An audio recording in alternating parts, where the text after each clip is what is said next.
Let's start the session with a little bit of introduction about myself. मेरा नाम है Anu Gupta, clear JEE a long time back. पिछले 15 सालों से जेईई और नीट की कोचिंग दे रहा हूं बच्चों को, और इन 15 सालों में हजारों बच्चों का डॉक्टर या आईआईटी बनने का सपना पूरा करने में मैं अपना योगदान दे चुका हूं। भरपूर उम्मीद मुझे इस बात की है बच्चों कि जिस तरीके से मैंने कोटा में रहते हुए इन बच्चों को अपना सपना पूरा करने में हेल्प किया है, वैसे ही आप भी, जिस तरीके से मैं यहाँ कोटा में पढ़ाता हूँ वैसे मैं आपको भी अनअकैडमी में पढ़ाता हूँ, यूट्यूब के थ्रू पढ़ाता हूँ, फ्री ऑफ कॉस्ट पढ़ाता हूँ। तो मुझे भरपूर उम्मीद है कि वैसे ही आप भी मेरे एक्सपीरियंस का फायदा उठाएंगे और अपना नाम इन सक्सेसफुल बच्चों की लिस्ट के अंदर लिख के अपना जो आपका जो टारगेट है उसे अचीव करेंगे।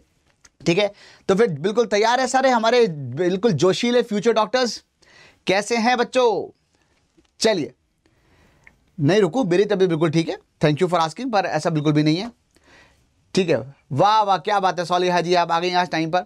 इनफैक्ट उल्टा मैं आज गलत टाइम पर आया हूँ। आज मैं प्रदीप सर की जगह आया हूँ क्योंकि प्रदीप सर की शायद थोड़ी सी तबीयत खराब है, तो इस वजह से।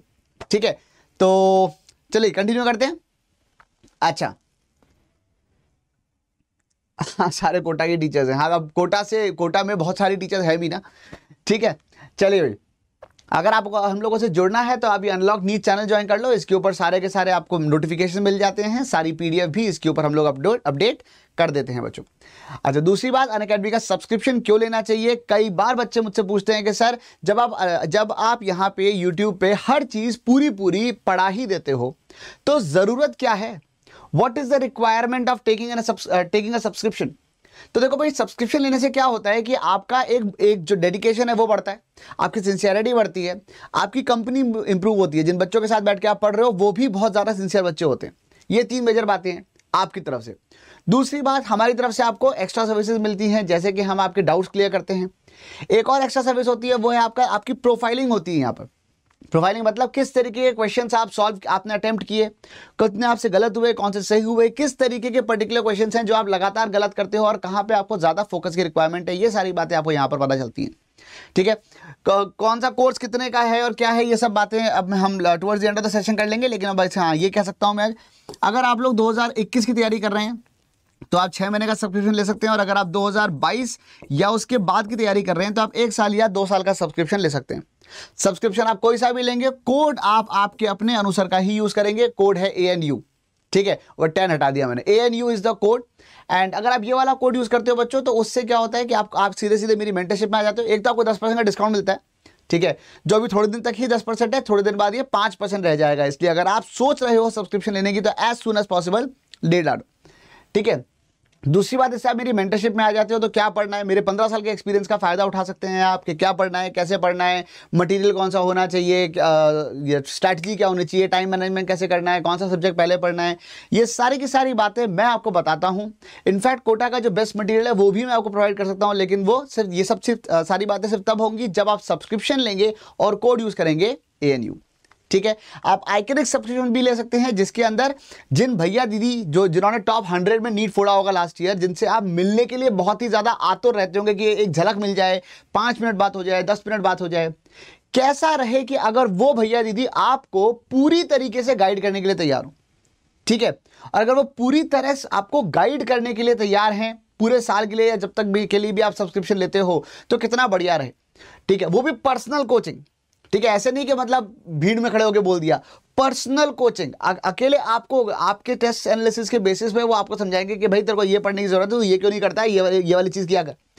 ठीक है, अगर आपको ऐसा कुछ चाहिए तो अनअकैडमी एक्चुअली आपके लिए ऐसे ही कोचेस, पर्सनल कोचेस लेकर आए हैं, जिन्होंने अपना खुद का नीट एक बहुत स्ट्रॉन्ग रैंक पे फोड़ा हुआ है, और इस वक्त वो किसी ना किसी बड़े इंस्टीट्यूट के अंदर, किसी ना किसी हिंदुस्तान के बेहतरीन गवर्नमेंट मेडिकल कॉलेज के अंदर वो पढ़ रहे हैं। ठीक है, अपनी पढ़ाई करते हैं, पढ़ाई के साथ साथ ऐसा तो नहीं है कि पूरे दिन आपको गाइड करते रहते हैं। ठीक है, दिन में अगर उनको 1 घंटा भी मिल जाता है आपके बारे में सोचने का, समझने का, आपके टेस्ट एनालिसिस को देख के बताने का, तो उनके लिए काफ़ी है। कभी कभी बच्चे मुझसे पूछते हैं कि सर अगर वो हमको गाइड करते तो खुद कैसे पढ़ाई करते हैं? अरे भाई, दिन में 24 घंटे होते हैं और वो डॉक्टर बनने वाले हैं, उनको अच्छी तरह पता है कि मतलब स्लॉग करना क्या होता है। ठीक है, वो नीट फोड़ के गए हैं तो उनको अच्छी तरह पता है कि मतलब अपने टाइम का बेस्ट उपयोग कैसे करना है। उसकी टेंशन तुम मत, उनकी पढ़ाई की टेंशन तुम मत लो, उन्हें तुम्हारी पढ़ाई की टेंशन लेने दो। ठीक है, चलो आगे वर्क पावर एनर्जी नाम का चैप्टर। सबसे पहले हम लोग शुरू करते हैं वर्क डन। तो भाई वर्क डन क्या होता है कि भाई एक देखो, वर्क जो होते हैं ना 3 तरीके के होते हैं, 2 तरीके के होते हैं। एक फिजिकल वर्क और एक फिजिक्स वाला वर्क। हाँ वैसे सही बोला था, 3 तरीके के होते हैं। और फिर एक होता है क्लास वर्क, होमवर्क, ठीक है। तो बच्चों 3 तरीके के वर्क होते हैं।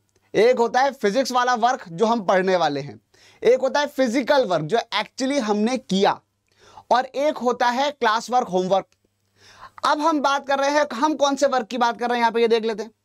तो देखो सीधी सी बात यहाँ पे ये आती है कि जब हम यहाँ पे वर्क की बात कर रहे हैं, हम फिजिक्स वाले वर्क की बात करें। देखो जैसे अगर मैंने मान लो किसी से कहा, जैसे ये वाले भाई साहब हैं, इनसे कहा कि ये बहुत भारी डब्बा है, बहुत ही भारी, इनका दम नहीं है इतना, बेटा तुमको धक्का मारो। और ये डब्बा भी जो था दीवार के सहारे खड़ा हुआ था, इसलिए मतलब एक्चुअली जमीन पे ठुका हुआ था, ये हिल ही नहीं सकता था। और उसको बोलते तू सुबह से शाम तक बस इसको धक्का मारता रहे। अगर ये सुबह से शाम तक उसको धक्का मारता रहेगा, धक्का मारे जा रहा है, मारे जा रहा है, मारे जा रहा है, वो हिल नहीं रहा अपनी जगह से, तो डिस्प्लेसमेंट क्या आ रहा है? 0। और इस केस में वैसे फिजिक्स वाला वर्क कहा जाए तो वो तो 0 हो गया। फिजिक्स के हिसाब से जो वर्क होता है, जो पढ़ाई के हिसाब से जो वर्क डन है, वो तो इस केस में 0 आ जाएगा। लेकिन वो बात अलग है कि इस बेचारे की जान निकल जाएगी, ठीक है। या फिर और सिंपल सा काम करते हैं, एक बाल्टी में पानी भरा, उसको बस पकड़ के खड़े हुए, अगर वो बाल्टी भर के, इनफैक्ट उसको अगर ऐसे करके खड़े हो जाओ बस बाल्टी को पकड़ के, तो बस खड़े होके दिखाओ तुम 10 सेकंड 15 सेकंड, बहुत बहुत मुश्किल से, मतलब बहुत ही ज्यादा तो तुम्हारी एंड्योरेंस होगी, तो शायद तुम 1 मिनट तक इसको ऐसे पकड़ लो, ठीक है। बट द पॉइंट, उसके बाद तुम थक जाओगे और तुम्हारे एकदम हाथ पैर टूट जाएंगे, पता है ऐसा मर गया मर गया मर गया मर गया। उस सिचुएशन में देखा जाए तो वर्क तो आपने किया ही नहीं, क्योंकि आप सिर्फ पकड़ के खड़े थे, डिस्प्लेसमेंट 0 था। तो वर्क डन क्या होता है? जब भी मैं वर्क की बात करता हूं, वर्क डन के बारे में क्या हुआ, जैसे मान लो किसी इंसान ने इसको धक्के मारना शुरू किया, ये ट्रॉली है, उस ट्रॉली को धक्के मार रहे हैं, ये भाई साहब पता नहीं ट्रॉली को कहां लेके जा रहे हैं, अकेली ट्रॉली को लेके जाते चले जा रहे, रुक ही नहीं रहे। तो अगर देखा जाए तो फोर्स तो वो लगा रहे नीचे की तरफ, डिस्प्लेसमेंट आ रहा है इधर की तरफ, और दोनों के बीच में आ रहा है एंगल कुछ थीटा, ठीक है। फोर्स लगा रहे हैं वो नीचे की तरफ, डिस्प्लेसमेंट आ रहा है इधर की तरफ, और एंगल आ रहा है दोनों के बीच में कुछ, यहां पे एंगल कुछ आ रहा है थीटा, ठीक है। तो वर्क डन क्या होता है? तो वर्क डन के बारे में हम लोग ये कह सकते हैं कि वर्क डन जो होता है वो होता है, वैसे तो बचपन में बताया था फोर्स इंटू डिस्प्लेसमेंट, तो पता चला नहीं फोर्स इंटू डिस्प्लेसमेंट नहीं है, वो एक्चुअली वर्क डन होता है F vector dot S vector, वो वर्क डन होता है F vector dot S vector. अब जैसे ही लिखा एफ डॉट एस, तो उस केस में हम लोग और क्या लिख सकते हैं कि भाई work done is equal to F vector dot S vector. और जैसे ही ये वाली बात लिख दी हमने, तो यहां पे आ गया वर्क डन की वैल्यू आ गई, बहुत बढ़िया। ये एक वेक्टर है, और इसको और क्या लिखा जा सकता है, ये होता है F into S into cos theta. यानी कि या तो आप एस का मतलब एस का कंपोनेंट लो, अगर फोर्स इधर की तरफ है, डिस्प्लेसमेंट इधर की तरफ है, या तो आप फोर्स का कंपोनेंट, अगर ये एंगल थीटा आ रहा है तो या तो आप फोर्स का कंपोनेंट इधर लो एफ कॉस थीटा और उसको एस से मल्टीप्लाई कर दो, या फिर आप एस का कंपोनेंट इधर लो और एफ से मल्टीप्लाई कर दो। समझ में आ रही है क्या बच्चों को? है ना बच्चों? सही है, सब बढ़िया चल रहा है, समझ में आ रहा है क्या? ठीक है। तो वर्क डन क्या हो जाएगा? वर्क डन हो जाएगा F into S into cos theta, ठीक है। तो यहां पे फोर्स आ गई। अच्छा, जब थीटा को आप वेरी करोगे तो उससे वर्क डन पे भी फर्क पड़ेगा, ठीक है। जब एक्यूट होता है तो हम यहां पे ये बात जानते हैं कि वर्क डन जो होता है वो एक्यूट ऑब्ट्यूज के हिसाब से वर्क डन की वैल्यूज बदलती रहती है। वर्क डन की जो वैल्यूज आती हैं वो होता है वर्क डन, वो पॉजिटिव भी हो सकता है, वो नेगेटिव भी हो सकता है, वो 0 भी हो सकता है, ठीक है। अब जैसे फिजिक्स वाला वर्क जो है वही ये तीनों चीजें एक्वायर कर सकता है। फिजिकल वर्क तो या तो होता है या नहीं होता है, या तो तुमने काम किया या नहीं किया, तुमने होमवर्क किया या नहीं किया। तुमने अगर होमवर्क किया मतलब क्या किया, मतलब अगर मैंने कहा क्यों भाई कल का होमवर्क करके लाए हो, तो यस सर करके लाए हैं, या तो भाई करके लाए हैं या नहीं करके लाए हैं। अगर नेगेटिव वर्क डन क्या होता है, नहीं सर हम ना मतलब आज का होमवर्क तो हमने नहीं किया और जो कल करके लाए थे उसको भी आज मिटा के लाए हैं, ऐसा थोड़ी है। वर्क डन सर नेगेटिव, तो फिजिक्स के हिसाब से नेगेटिव वर्क डन होता है, ठीक है। लेकिन फिजिकल वर्क डन जो होता है या होमवर्क क्लास वर्क वाला जो और जो बाकी जो वर्क होते हैं वो नेगेटिव नहीं, वो वहां कोई नेगेटिव का मतलब नहीं है। पर हमें वो पढ़ना भी नहीं है, हमें तो सिर्फ फिजिक्स वाला वर्क पढ़ना है, हम लोग सिर्फ फिजिक्स वाला वर्क पढ़ेंगे। समझ में आ रही है वाली बात बच्चों? तो वर्क डन हो गया पॉजिटिव, नेगेटिव या 0, तीनों चीजें आती हैं। अच्छा, इसके बाद अगली चीज आई है कि अब जैसे मान लो इन भाई साहब ने, ये भाई साहब पीछा ही नहीं छोड़ रहे यार चीजों का, ठीक है। अब इन भाई साहब ने क्या किया, जमीन से डब्बा उठाया, डब्बा उठा के अपने सर पे रख लिया। जमीन से डब्बा उठाया, डब्बा उठा के अपने सर पे रख लिया। जब इन्होंने ऊपर उठाया तो ऑब्वियसली उन्होंने उस डब्बे के ऊपर फोर्स लगाई। फोर्स किधर लगाई? ऊपर की तरफ। mg की डिस्प्लेसमेंट की तरफ हुआ ऊपर की तरफ, और ग्रेविटेशनल फोर्स किधर लग रही थी, वो लग रही थी नीचे की तरफ। तो फोर्स लगाई, हाथ से जो फोर्स लगाई वो ऊपर की तरफ लगाई, ठीक है। कोई डब्बा नहीं दिख रहा मुझे यहाँ पे, दिख तो रहा है बहुत सारी चीजें दिख रही हैं, लेकिन मतलब मैं कौन से डब्बे को चूज करूं, चलो ठीक है ये इसको लिख लेते हैं, ठीक है कि भाई एक ये कुछ है, ठीक है। अब एक चीज है, इसको मैंने यहाँ पे पकड़ा हुआ था, इसे मैंने फोर्स लगाई ऊपर की तरफ, तो जब मैंने फोर्स लगाई ऊपर की तरफ तो मेरे हाथ से फोर्स लगी ऊपर, mg है नीचे, ठीक है, और डिस्प्लेसमेंट है ऊपर। तो जल्दी से मुझे यह बता दो कि किसका वर्क डन पॉजिटिव आएगा, किसका नेगेटिव आएगा। बिल्कुल बेसिक से शुरू करते हुए हम लोग बात कर रहे हैं कि भाई अगर फोर्स ऊपर की तरफ आ रही है, डिस्प्लेसमेंट भी ऊपर की तरफ है, तो दोनों के बीच में एंगल आ जाएगा 0, यानी कि वर्क डन, जो मेरा वर्क डन है, work done by F force would be equal to F into S into cos of 0, F S into cos 0। और जैसे इसको f into S into cos 0 लिखा तो वहां से जो वर्क डन की वैल्यू है वो कॉस 0 हो गया 1, और ये आ गया fs। लेकिन अगर मैं यहीं पे ग्रेविटेशनल फोर्स का वर्क डन निकालूं, mg लग रही है नीचे, डिस्प्लेसमेंट है ऊपर की तरफ, तो ये आ जाएगा mg तो नीचे लग गई, कहां गई mg, देखो mg, अरे कहां, हाँ mg लग गई नीचे की तरफ, डिस्प्लेसमेंट है ऊपर की तरफ, पर दोनों के बीच में जो एंगल है वो क्या है भाई, जा रहा है ऊपर, फोर्स लग रही है नीचे, दोनों के बीच में एंगल है 180 डिग्री, तो ये आ जाएगा cos 180। cos 180 होता है -1, तो यानी आ जाएगा -mgs, नहीं सॉरी ठीक है, mgs आ जाएगा वर्क डन। समझ में आ गई वाली बात, सबको समझ में आ रही है क्या? हाँ कर दिया बेटा, चेंज कर दिया, थैंक यू। तो वर्क डन की बात आ गई ये वाली, तो वर्क डन बाय ग्रेविटी आ जाएगा -mgs, work done by force आ जाएगा ये वाला। ये तो आसान सवाल हो गए। मजा तब आता है जब आड़ा टेढ़ा चलता है, इंक्लाइन के ऊपर चीज चढ़ा दी, किसी ने फोर्स ऊपर से लगा दी, ऐसे केसेस में हम क्या करते हैं, बस समझने वाली बात सिर्फ इतनी सी है कि जब भी ऐसा कोई भी क्वेश्चन आएगा हम लोग सिर्फ एक ही काम करेंगे, और वो ये होगा कि हम लोग यहां पर जैसे ऐसा कोई भी क्वेश्चन आया तो हमें सिर्फ एक ही काम करना है, फोर्स का या तो फोर्स का कॉम्पोनेंट लो डिस्प्लेसमेंट के डायरेक्शन में, दोनों को मल्टीप्लाई कर दो। मतलब इसको मैं ये कह सकता हूं कि this is actually force into S का एफ डायरेक्शन में कंपोनेंट, या तो एस के साथ क्लब कर दिया, या फिर मैंने इसी को बोला F cos theta into S, यानी कि यही चीज क्या बन गई, ये बन गई डिस्प्लेसमेंट इंटू फोर्स का कंपोनेंट डिस्प्लेसमेंट के डायरेक्शन में। भाई या तो डिस्प्लेसमेंट का कंपोनेंट लिया फोर्स के डायरेक्शन में और एफ एस कॉस थीटा लिख दिया, या फिर डिस्प्लेसमेंट का कंपोनेंट या फिर फोर्स का कंपोनेंट लिया डिस्प्लेसमेंट के डायरेक्शन में और S into F cos theta लिख दिया। वो दोनों एक ही बात है बेटा, सबको समझ में आ रहा है क्या बोल रहा हूं मैं? ठीक है, तो अब जो क्वेश्चन करेंगे समझ में आएगा। अगली चीज ये थी कि पिछली बार भाई साहब ने डब्बा बड़ी मुश्किल से बहुत मेहनत से उठाया था, ठीक है, और डब्बा इन्होंने उठा लिया कि हाँ यार चलो यार डब्बा उठा लिया, उठा के करे क्या। अच्छा अगर ये बताओ, अगर ये यहीं खड़े रहते उठा के, जल्दी से मुझे चैट सेक्शन में बताओ बच्चों, अगर ये यहीं डब्बा उठा के खड़े रहते तो क्या होता, तो वर्क डन कितना आता? बहुत तेजी से बताना, बहुत फटाफट। अगर ये यहीं खड़े रहते इसको डब्बे को मतलब सर पे उठा के तो क्या होता, तो वर्क डन कितना आता भाई? वहीं खड़े रहते हैं तो डिस्प्लेसमेंट क्या होता, 0, और अगर डिस्प्लेसमेंट होता 0 तो वर्क डन भी आता 0। सबको समझ में आ रहा है क्या? ठीक है, चलो वर्क डन 0 आ जाता, शाबाश, बहुत बढ़िया प्रशांत, हाँ भाई बिल्कुल 0 0 0 0, बहुत बढ़िया, शानदार। ठीक है, इसका मतलब वर्क डन 0 आ जाता। लेकिन अब इनका नहीं है, खड़े रहने पे तो वर्क डन 0 है, तो इन्होंने क्या किया, डब्बा उठाया और चल दिए, और वो डब्बा उठा के जाने कहां जा रहे हैं भाई साहब, डिस्प्लेसमेंट भी हो लिया इनका। इस केस में वर्क कितना आता? ठीक है, दोनों का वर्क डन निकालना है, ग्रेविटी का वर्क भी निकालना है और उन्होंने जो किया वो भी निकालना है, दोनों वर्क निकालेंगे हम लोग। अगर एस डिस्प्लेसमेंट कर लिया इन्होंने, अब सर पे डब्बा रख के चल दिए, तो उस केस में जो वर्क डन आएगा वो कितना आ जाएगा? उस केस में हम ये कह सकते हैं कि देखो भैया ऐसा है, mg तो लग रही है नीचे, ठीक है, डब्बे पे, और फोर्स इन्होंने लगाई है ऊपर, पर मुद्दे की बात यह डिस्प्लेसमेंट तो हॉरिजॉन्टल हुआ है। अगर डिस्प्लेसमेंट हॉरिजॉन्टल हुआ है तो यानी कि अगर मैं ग्रेविटी का वर्क डन निकालूं तो वो आ जाएगा mg into displacement multiplied by cos of the angle between these two. तो दोनों वेक्टर्स के बीच का एंगल क्या है, 90 डिग्री, तो ये आ जाएगा mgs cos 90। cos 90 क्या होता है, वो 0 होता है, तो ये आ जाएगा 0। ऐसे ही अगर मैं वर्क डन बाय दूसरी वाली फोर्स निकालूं, ये तो लिखता हूं, वर्क डन बाय फोर्स निकालूं तो वो कितना आ जाएगा, वो भी आ जाएगा एफ नहीं, वो आ जाएगा फोर्स।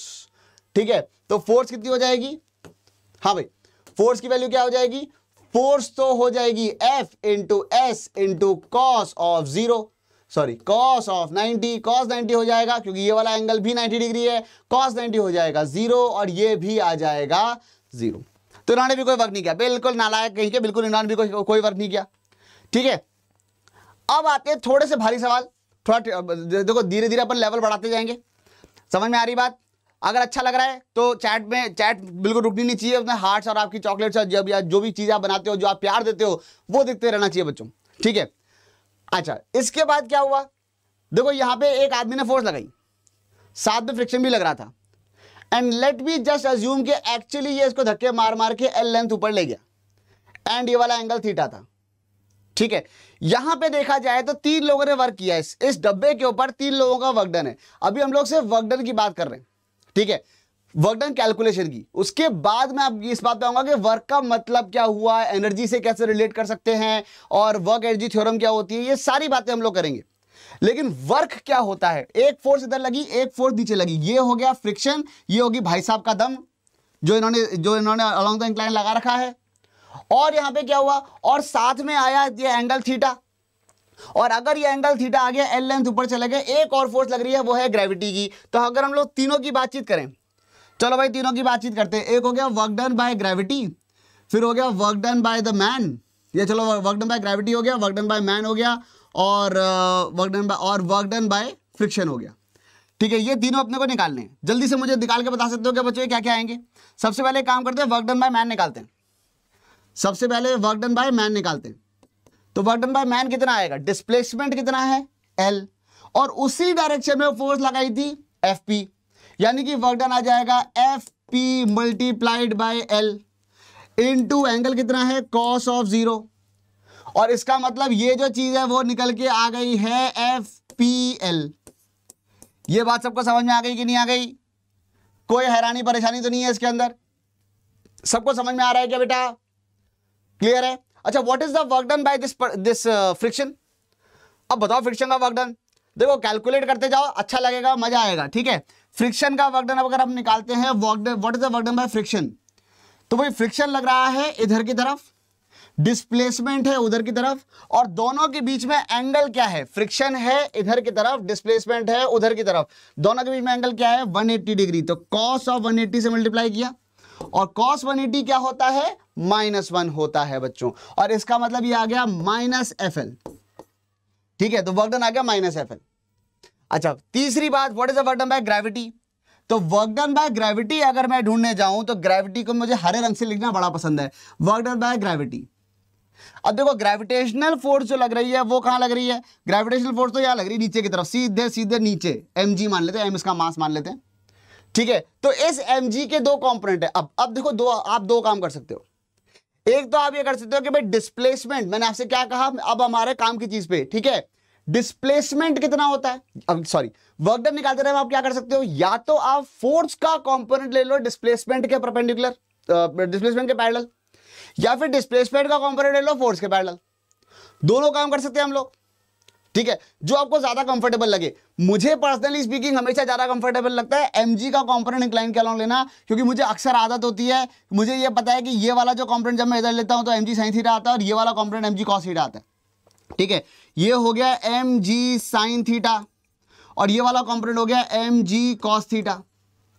cos थीटा से मुझे कोई मतलब नहीं है, मैंने फोर्स का वो कंपोनेंट निकाला जो डिस्प्लेसमेंट के पैरेलल था, वो हो गया mg sin थीटा, और फिर उसके हिसाब से वर्क डन निकाल दिया। तो जब इसके हिसाब से वर्क डन निकालेंगे तो this is equal to mg sin theta into L into cos of 180, और ये आ गया -mgl sin theta. Work done आ गया -mgl sin थीटा। समझ में आ गई बच्चों सबको? क्लियरली समझ में आ रही है? पार्टिसिपेट करते रहना। ठीक है, पार्टिसिपेट करते रहना बच्चों, बहुत इंपॉर्टेंट है। ठीक है, हाँ बहुत बढ़िया आयुश्री, हेलो अन्नू, हाय सागर, हेलो फ्यूचर डॉक्टर साक्षी, हेलो गुज्जा गर्ल, दिमाही, कैसे हो बच्चों आप लोग? आदर्श, किशोर, अमिताभ, हर्षित, सोफिया, समीरा। चलिए आगे बढ़े, वर्तिका। ठीक है, ये वर्क डन आ जाएगा। इसी वर्क डन को निकालने का एक तरीका और भी है। वो क्या है कि नहीं सर अब मैं एल का कंपोनेंट करना चाहता हूं, डिस्प्लेसमेंट का कंपोनेंट कर ले भाई। एल के दो कंपोनेंट हो सकते हैं, एक वर्टिकल और एक हॉरिजॉन्टल। अब मैंने पहले फोर्स के कंपोनेंट किए डिस्प्लेसमेंट के अलोंग और डिस्प्लेसमेंट के परपेंडिकुलर। अब मैं कर रहा हूं डिस्प्लेसमेंट के कंपोनेंट फोर्स के अलोंग और फोर्स के परपेंडिकुलर। फोर्स के अलोंग वाला कंपोनेंट, अच्छा ये एंगल थीटा है तो ये एंगल भी थीटा है, तो ये आ जाएगा एल साइन थीटा और ये कंपोनेंट हो जाएगा एल कॉस थीटा। ये वाली बातें समझ में आ रही है क्या? अगर ये आ गया एल साइन थीटा और ये हो गया एल कॉस थीटा, तो हमें तो फोर्स, अच्छा दोनों के कंपोनेंट मत कर देना, कुछ महानुभाव होते हैं दोनों के कंपोनेंट कर मारते हैं। दोनों के कंपोनेंट नहीं करने, किसी एक का कंपोनेंट करना है, या तो फोर्स का कंपोनेंट कर लो डिस्प्लेसमेंट के पैरेलल, या डिस्प्लेसमेंट का कंपोनेंट कर लो फोर्स के पैरेलल। फोर्स इधर है तो मैंने दोनों चीजें करके दिखा दी आपको अलग अलग। एक बार मैंने फोर्स का कंपोनेंट किया एल के पैरेलल, अब मैं कर रहा हूं एल का कंपोनेंट फोर्स के पैरेलल। एल साइन थीटा इधर है, एम जी इधर है, यानी कि work done by gravity can also be given bye, work done by gravity can also be given bye, कितना आएगा वो एल साइन थीटा, वो तो हो गया डिस्प्लेसमेंट, और नीचे और यहाँ पे आ गया एम जी, और दोनों के बीच में एंगल है 180 डिग्री कॉस 180। इस वाले कंपोनेंट से मुझे कोई मतलब नहीं है, तो यहाँ पे आ गया again minus M G L sine theta. ठीक है, तो जो पहले आ रहा था वही आ गया, ये वाला minus M G L sine theta. समझ में आ रही बात? दोनों तरीके से आप आंसर निकाल सकते हो, आंसर आपका सही आ जाता है। क्लियर है बच्चों? मजा आ रहा है क्या? चलो अच्छा, फिर से यार तुम्हारे हार्ट्स एंड चॉकलेट फिर गायब हो गए याद दिलाना पड़ता है बार बार, दिखाते रहो, प्यार दिखाते रहो ताकि मुझे भी मजा आता रहे, क्योंकि अगला सवाल थोड़ा सा और कॉम्प्लिकेटेड है। ठीक है, पिछली बार जो फोर्स लगाई गई थी वो अलोंग द इंक्लाइन लगाई थी, इस बार एक नई फोर्स लगा दी। वो फोर्स खुद ही हॉरिजॉन्टल है और यहां पे सारी फोर्सें लगा देते हैं। ठीक है, फ्रिक्शन भी लगा दिया, कैपिटल एफ भी लगा दिया, एम जी तो है, ये है एम जी तो है ही सही, एम जी। ठीक है, और कौन सी फोर्स है? एक और फोर्स है, वो है स्वयं साक्षात नॉर्मल।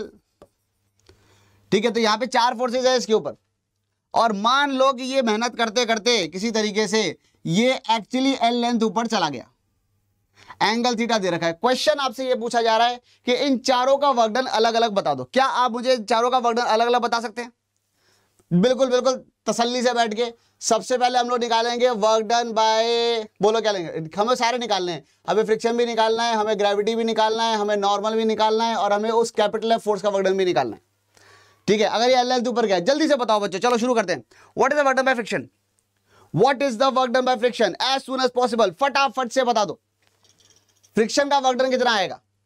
तो फ्रिक्शन अलोंग द इंक्लाइन ही लगा हुआ है, बेस्ट यही होता है लेंथ, ये जैसे जो ये वेजेस वाली जो केस होता है ना, ये वेज के ऊपर चढ़ा दिया, उतार दिया, ये सब।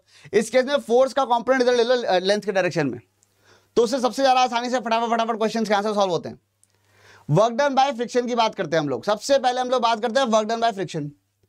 वर्क डन बाय फ्रिक्शन हो जाएगा माइनस एफ, ठीक है, minus F multiplied by, actually minus F क्यों?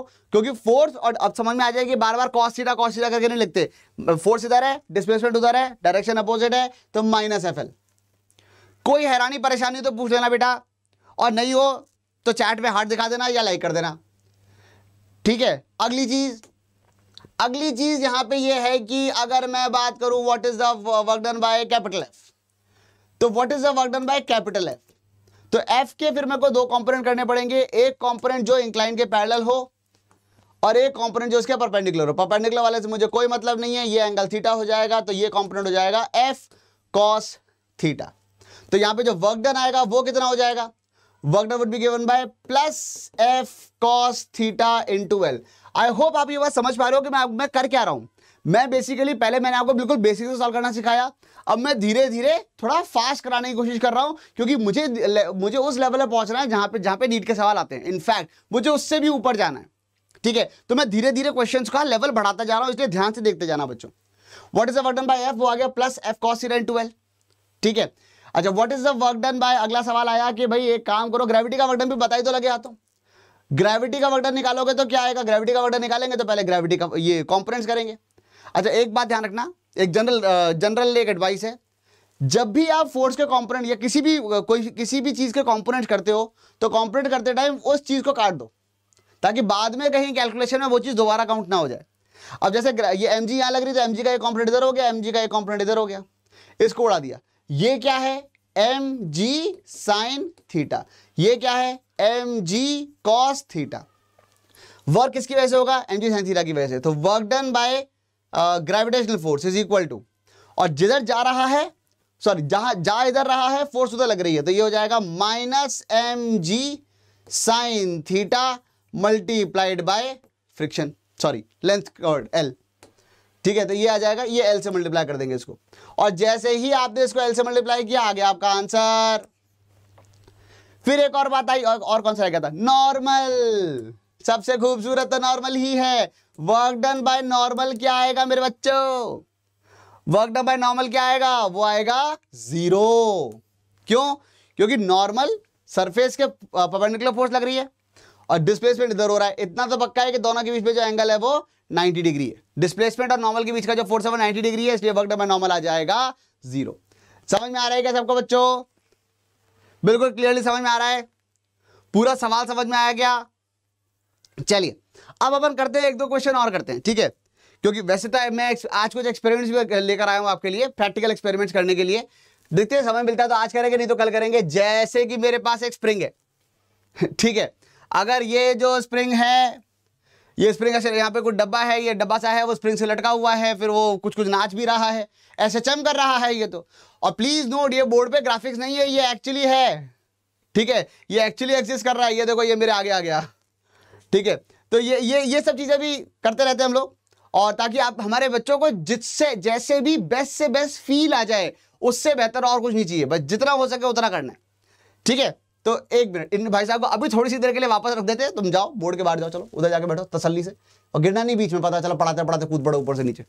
हाँ ठीक है, इनके बारे में हम अभी थोड़ी देर में बात करते हैं, और हाल फिलहाल अभी हम लोग बात करते हैं कुछ एक दो क्वेश्चंस के बारे में, ठीक है, क्योंकि अभी तक जो हम पढ़ रहे थे वो बचपन वाली बातें थी। देखो भाई, फ्रैंकली स्पीकिंग, हाँ कुछ बच्चे होते हैं जो बिल्कुल जिनका थोड़ा सा बेस जो है वो वीक होता है, उसकी पहले से स्ट्रेंथनिंग चल रही थी।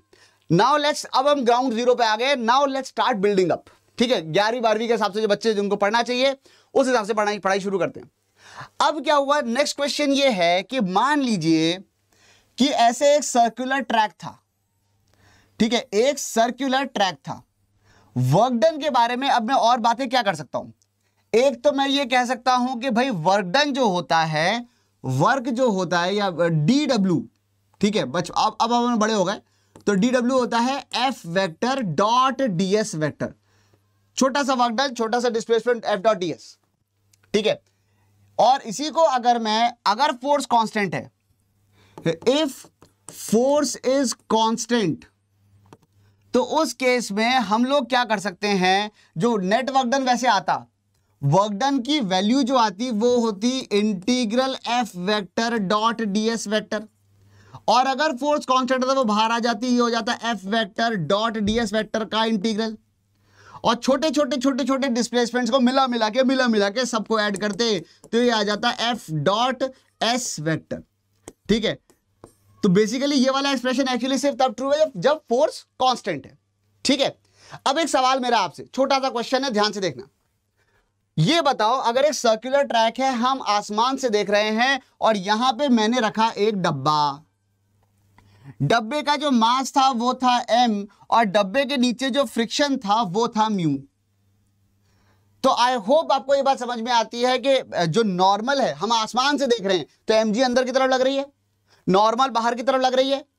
वो नॉर्मल कितनी होगी, वो नॉर्मल होगी mg के बराबर। और अगर मैं आपसे पूछूं कि भाई फ्रिक्शन, अगर काइनेटिक फ्रिक्शन की वैल्यू क्या आएगी, काइनेटिक फ्रिक्शन की वैल्यू कितनी आ जाएगी, तो आई होप आपको ये बात समझ में आती है कि काइनेटिक फ्रिक्शन की वैल्यू म्यू mg हो जाएगी। ये बात समझ में आती है कि नहीं आती है, जल्दी से बताओ बच्चों, हाँ या ना बोलो, आती है कि नहीं आती है। अगर हाँ, अगर समझ में आता है कि फ्रिक्शन म्यू mg हो जाएगा तो अंगूठा दिखा देना जल्दी से चैट के अंदर, ठीक है। हाँ सर समझ में आ रहा है, ठीक है। भाई मुझे क्या है कि मैं ऑफलाइन पढ़ाने वाला आदमी हूं, मुझे क्या है, बच्चों की शक्ल पे दिखता है ना, जब वो आंखों में जो एक चमक नजर आती है तो मुझे और एंथू आता है कि वाह यार मेरे बच्चों का समझ में आ रहा है, देखो अब तुम अगली चीज देखो। लेकिन जब यहाँ पे आप कैमरे के, शायद तुम समझ सकते हो, कैमरे के सामने उतना क्या कहो कि एक जो रेसिप्रोकेशन है वो नहीं हो पाता। तो इसीलिए मैं आपसे कह रहा हूं, इसीलिए मैं कहता रहता हूं चैट के अंदर, एटलीस्ट चैट के अंदर ही कुछ दिखाते रहो, ताकि मुझे यहाँ पे फील आती रहे कि हाँ मेरे बच्चे अच्छे से समझ रहे हैं। अगर आपको वाकई चाहिए कोटा वाला मसाला तो इतना तो आपको करना पड़ेगा बच्चों, ठीक है। अब देखो मैं तो तुम्हारे सामने खड़ा हूं, जितना एक्सट्रैक्ट कर सकते हो कर लो, सीधी सी बात है। तो यहाँ पे मास आ गया, ये आ गया, ठीक है। अब मैंने क्या किया कि मैंने ये कहा कि इस पार्टिकल को मैं, ये रेडियस आर था, ठीक है, एक हॉरिजॉन्टल फोर्स मैंने लगाई, समझ रहे हो, ये हॉरिजॉन्टल फोर्स हो जाएगी। क्यों? क्योंकि ये this is the vertical, gravity अंदर की तरफ है और नॉर्मल ऊपर की तरफ है, तो ये वर्टिकली अप है, ये वर्टिकली डाउन है, और ये प्लेन बेसिकली हॉरिजॉन्टल है, हम आसमान से देख रहे हैं चिड़िया की नजरों से। और मैंने इसमें एक हॉरिजॉन्टल फोर्स लगा के और मैं इसको दोबारा वहीं ले आया घुमा फिरा के। अगर मैं इसको वहीं ले आया घुमा फिरा के, तो मेरे प्यारे बच्चों मुझे जल्दी से बस इतना सा बता दो कि what is the work done by friction, और इसके लिए मैं आपको ऑप्शंस दे रहा हूं, ठीक है। सवाल यह है कि मुझे पता करना है work done by friction, and the options are, option A is, घुमा फिरा के वहीं ले आए बेटा, ठीक है, इनकम्प्लीट सर्कल घुमा के ले आए तो वर्क डन ए आ गया 0, ऑप्शन आ गया ए आ गया 0, ऑप्शन बी आ गया mu M G R, option C आ गया म्यू एम, सॉरी माइनस भी तो आएगा, minus mu M G 2 pi R, और डी हो गया none of the above, NOTA, none of the above, NOTA. चलो जल्दी से मुझे बताओ, फटाफट से इसका आंसर बताओ, तुम्हारे हिसाब से क्या आ रहा है? A B C D, work done कितना आएगा? बहुत बढ़िया, दिमाही ने, हर्षित ने 0 बता दिया है। आंसर आगरा, आगरा, आगरा, अरे आगरा की बाढ़ आ गई, 0 0 0 0 0 पे नहा लिए बच्चे भैया आगरा से। ध्यान से देखो, आगरा ही है क्या यार? मेजॉरिटी हिंदुस्तान में डेमोक्रेसी है, ठीक है, और अगर मेजॉरिटी आगरा बता रही है तो मुझे लगता है आगरा ही सही आंसर होगा, और क्या करें। लेकिन इसी बीच कहीं मीना शर्मा ने बताया कैलकाटा, और भी 1-2 लोगों ने बताया, मयूर ने बताया कैलकाटा। अच्छा, बाकी अभी आगरा पे ही है। एक और कोई कैलकाटा गुजर रहा है मेरे सामने से, क्या नाम है? खान नाम था शायद, बहुत तेजी से निकला। चलिए भाई, आगरा अभी हाल फिलहाल पब्लिक आगरा के लिए बहुत ज्यादा उत्साहित है। एक बात सुन लो, मेरी बात बिल्कुल ध्यान से सुनना, इस सवाल को छोड़ो, सुन लो। अगर आप किसी भी कॉम्पिटिटिव एग्जाम में कोई भी क्वेश्चन सॉल्व कर रहे हो और आपका आंसर बहुत जल्दी आगरा आ रहा है, तो आपके वहीं कान खड़े हो जाने चाहिए, कुछ तो गड़बड़ है, ठीक है। अचानक आपका आगरा आ रहा है ना, तो आपके वहीं कान खड़े हो जाने चाहिए। ऋतिका त्रिपाठी ने आज से लिखा है कैलकाटा। अच्छा, आगरा और कैलकाटा ही है, अब धीरे धीरे कलकत्ता वाले थोड़े जाग रहे हैं। पहले वाले अरे नहीं, राहुल रॉय हैं भाई, बॉम्बे से आ गए ये। राहुल रॉय बॉम्बे में ही रहते हैं वैसे ना, एक फिल्म एक्टर भी है। देखो भाई, सीधी सी बात है, पहली बात मैंने एक्चुअली आपको कंफ्यूज करने के लिए किया, ठीक है। मैंने ये फॉर्मूला पहले डिराइव किया और आपने इसी को चेप दिया पकड़ के कि सर डिस्प्लेसमेंट 0, ये अरे तो ये कंडीशन का क्या हुआ? तो सर फोर्स कांस्टेंट ही तो है, म्यू एम जी आर ही तो है बेटा। फोर्स एक वेक्टर क्वांटिटी होती है, उसका मैग्नीट्यूड कांस्टेंट होने का मतलब ये नहीं कि वो कांस्टेंट है। ध्यान से समझो, जब ये इधर जाएगा तो फ्रिक्शन इधर लगेगा, फिर जब ये इधर जा रहा होगा फ्रिक्शन इधर लग रहा होगा, फिर जब ये इधर जा रहा होगा फ्रिक्शन इधर लग रहा होगा, फिर जब ये इधर जा रहा होगा फ्रिक्शन इधर लग रहा होगा। फ्रिक्शन का डायरेक्शन लगातार बदल रहा है, और इसका मतलब यह है कि मैं वर्क डन बाय फ्रिक्शन में ये वाला फॉर्मूला नहीं लगा सकता, क्योंकि फ्रिक्शन का डायरेक्शन लगातार बदल रहा है, फ्रिक्शन लगातार वेरी कर रही है मेरे प्यारे बच्चों। समझ में आ रही है ये वाली बात? तो इसका मतलब क्या होगा? इसका मतलब मुझे निकालना पड़ेगा वर्क डन बाय फ्रिक्शन। कैसे निकालेंगे? तो भाई सीधी सी बात यह है कि यही फॉर्मूला लगाओ चुपचाप, ठीक है। जब भी फोर्स वेरी कर रही होती है तो हम लोग बिल्कुल बेसिक वाला फॉर्मूला लगाते हैं, फ्रिक्शन हो जाएगा म्यू इंटू एम जी, ये तो फ्रिक्शन हो गया, ठीक है। और छोटा सा डिस्प्लेसमेंट मान लो, यहां पे छोटा सा डिस्प्लेसमेंट हुआ डीएल, और दोनों के बीच में एंगल आ गया 180 डिग्री, तो ये आ गया वर्क डन, ठीक है। और अगर ये वाला वर्क डन आ गया है तो छोटा सा जो वर्क डन आया वो आ गया, ये आ जाएगा cos 180 की वैल्यू -1 आ गई, तो minus mu M G into DL, और इसको करेंगे इंटीग्रेट टोटल वर्क डन निकालने के लिए। म्यू एम जी एल बाहर आ गया, माइनस भी बाहर आ गया, integral DL DL DL DL DL DL DL DL DL DL DL DL, सारा डीएल जोड़ोगे तो क्या आएगा कुल मिला के 2 पाई आर, पूरा सर्कमफ्रेंस आ जाएगा। तो minus mu M G into 2 pi R is the answer. क्या आप फंस गए?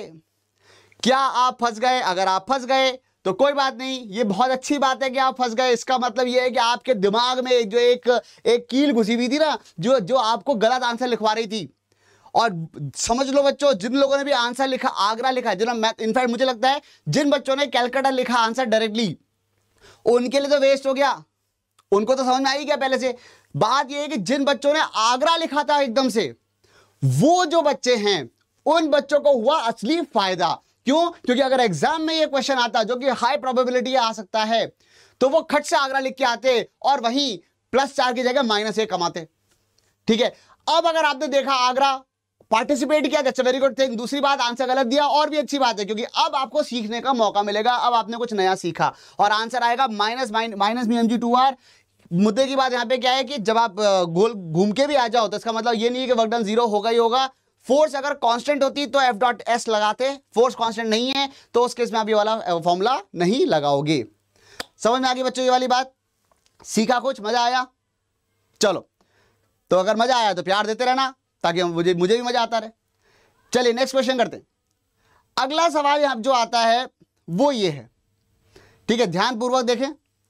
वो ये होता है कि अगर मान लीजिए वर्क डन के ऊपर ना बहुत ही बढ़िया सवाल बन जाते हैं बच्चों, और मैं लेवल देखो धीरे धीरे बढ़ा रहा हूं, तो इसलिए आप ध्यान से देखना। अगर मान लो कि बहुत सिंपल सा क्वेश्चन मैं आपको दे रहा हूं। क्वेश्चन ये है जमीन, इसके ऊपर था एक डब्बा, ठीक है, और ये जो डब्बा था ये सरकते सरकते मान लो L लेंथ आगे चला गया, और दोनों के बीच जो फ्रिक्शनल फोर्स थी वो F थी। दोनों के बीच जो फ्रिक्शनल फोर्स थी जमीन और डब्बे के बीच में वो F थी। ऑब्वियस सी बात है, डब्बा आगे जा रहा था, फ्रिक्शन डब्बे पे तो पीछे लग रहा होगा और जमीन पे आगे लग रहा होगा।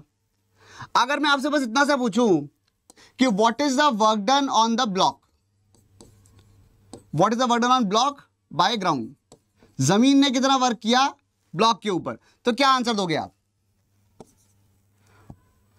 जमीन ने कितना वर्क किया ब्लॉक के ऊपर, तो ब्लॉक गया आगे। हमेशा वर्क डन जो होता है वो वर्क डन क्या होता है? Work done is equal to force into displacement. अब सवाल ये है कि जब बॉडी बड़ी होती है तो डिस्प्लेसमेंट क्या है? डिस्प्लेसमेंट किसका? एक अगर पॉइंट मास होता, पार्टिकल होता, तब तो उस पार्टिकल का डिस्प्लेसमेंट निकाल देते, लेकिन कोई बड़ी बॉडी है तो डिस्प्लेसमेंट किसका निकालोगे? तो जो डिस्प्लेसमेंट निकाला जाता है वो निकाला जाता है किसका? उस पर्टिकुलर बॉडी के पॉइंट ऑफ कांटेक्ट का, जहां पे कांटेक्ट हो रहा है। ठीक है, इसके ऊपर अभी बहुत बढ़िया डिस्कशन होने वाले, ध्यान से सुनते रहना बस, ठीक है। और इनफैक्ट मैं बहुत फंसाने वाला आज तुमको, देखते तुम्हारे कंसेप्ट कितने क्लियर हैं, या फिर अगर नहीं होंगे तो हो जाएंगे, ठीक है। तो what is the work done by friction, sorry what is the work done on the block bye ground, तो वो हो जाएगा भाई ब्लॉक गया आगे और ब्लॉक के सारे पॉइंट जहां जहां फोर्स लग रही थी वो सारे पॉइंट आगे गए एल से, और फोर्स लग रही है पीछे, तो -FL आ जाएगा। ये बात समझ में आ रही है क्या? -FL मुझे चैट के अंदर नजर आ रहा है क्या आंसर? ये कुछ लोग गप्पे मारने में अभी मस्त हो रहे हैं। नहीं बेटा रिंकल, माइनस साइन आएगा, जा रहा है आगे, फोर्स लग रही है पीछे डब्बे पे, तो -FL। What is the work done on ground, ये है सवाल जो मुझे यहां पूछना था। What is the work done on ground by block, block ने ग्राउंड पे कितना वर्क किया, जल्दी से बता दो। ब्लॉक ने ग्राउंड पे कितना वर्क किया? Options are A +FL, B -FL ही किया है सर, सी 0 और D NOTA, none of the above. जल्दी से बताओ what is the work done on ground by block, block ने ग्राउंड पे क्या वर्क किया है, जल्दी से बताओ। ये ABCD लिखो तुम तो सीधे ABCD, ठीक है, ताकि मुझे समझ में आए कि तुम कौन से क्वेश्चन का आंसर कर रहे हो। ABCD लिखो जल्दी से। आंसर इज ABCD नहीं लिख रहे, 0 0 0 FL FL FL 0 -FL। हाँ अब आने लग गया आंसर, कैलकाटा 0 कैलकाटा 0 0 0 कैलकाटा, बिल्कुल सही बात है, Calcutta is the right answer.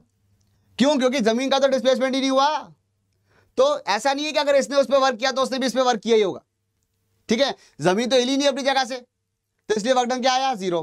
चलो इसी बात पे एक सवाल का और जवाब दो। जैसे एक क्वेश्चन यहां पे ये है कि अगर मान लो, जो हमारे बहुत काम आता है क्वेश्चन, कि अगर एक इंक्लाइंड है, ठीक है, और ये जो इंक्लाइन है वो मान लो ये इंक्लाइन हो गया, और इंक्लाइन के ऊपर यहां पर एक डिस्क थी, ठीक है, and this system was this incline was very rough. Very rough का मतलब हो गया कुछ भी हो जाए फिसलेगा नहीं, ठीक है, प्योर रोल करता हुआ गुड़कता हुआ नीचे आ गया, ठीक है। फ्रिक्शन तो ऑब्वियसली था ही सही। अब देखा जाए तो वैसे फ्रिक्शन लगेगा किधर, फ्रिक्शन हम पढ़ चुके हैं, फ्रिक्शन किधर लगता है, अगर फ्रिक्शन नहीं होता तो क्या होता, अगर फ्रिक्शन नहीं होता तो ये भाई साहब सीधे फिसलते हुए नीचे आ जाते, ठीक है, और अगर ये ऐसे बिल्कुल सरकते हुए नीचे आते तो बॉटम मोस्ट पॉइंट जमीन के रिलेटिव जा रहा होता नीचे, तो जब फ्रिक्शन आएगा तो इस पे फोर्स लगाएगा ऊपर, और न्यूटन थर्ड लॉ तो इसको भी आता है, तो ये फ्रिक्शन लगाएगा इस पे नीचे। मुझे बस इतना सा बता दो कि what is the work done by friction on ring on disc. Disc के ऊपर फ्रिक्शन का वर्क डन क्या है। अगर ये एल लेंथ नीचे आ गया, मास इसका एम है, डेटा आपको जो चाहिए वो सब दे रखा है, ये लेंथ एल है, मास इसका एम है, और तो ऑप्शंस क्या क्या आ जाते हैं वर्क डन के, तो वर्क डन के ऑप्शंस क्या क्या आ जाएंगे, ऑप्शन ए ऑप्शन आ जाएगा, एक तो आ गया 0, ये हमारा फेवरेट ऑप्शन है, बी आ जाएगा प्लस एम जी, एंगल यहां पे थीटा है तो M G sine theta into L, और सी ऑप्शन आ गया फ्रिक्शन का work done minus F L, ठीक है, और डी ऑप्शन नोटा। चलो बताओ इसका आंसर क्या आएगा, बताओ बताओ, पार्टिसिपेट करो जल्दी से, बताओ इसका आंसर क्या आएगा।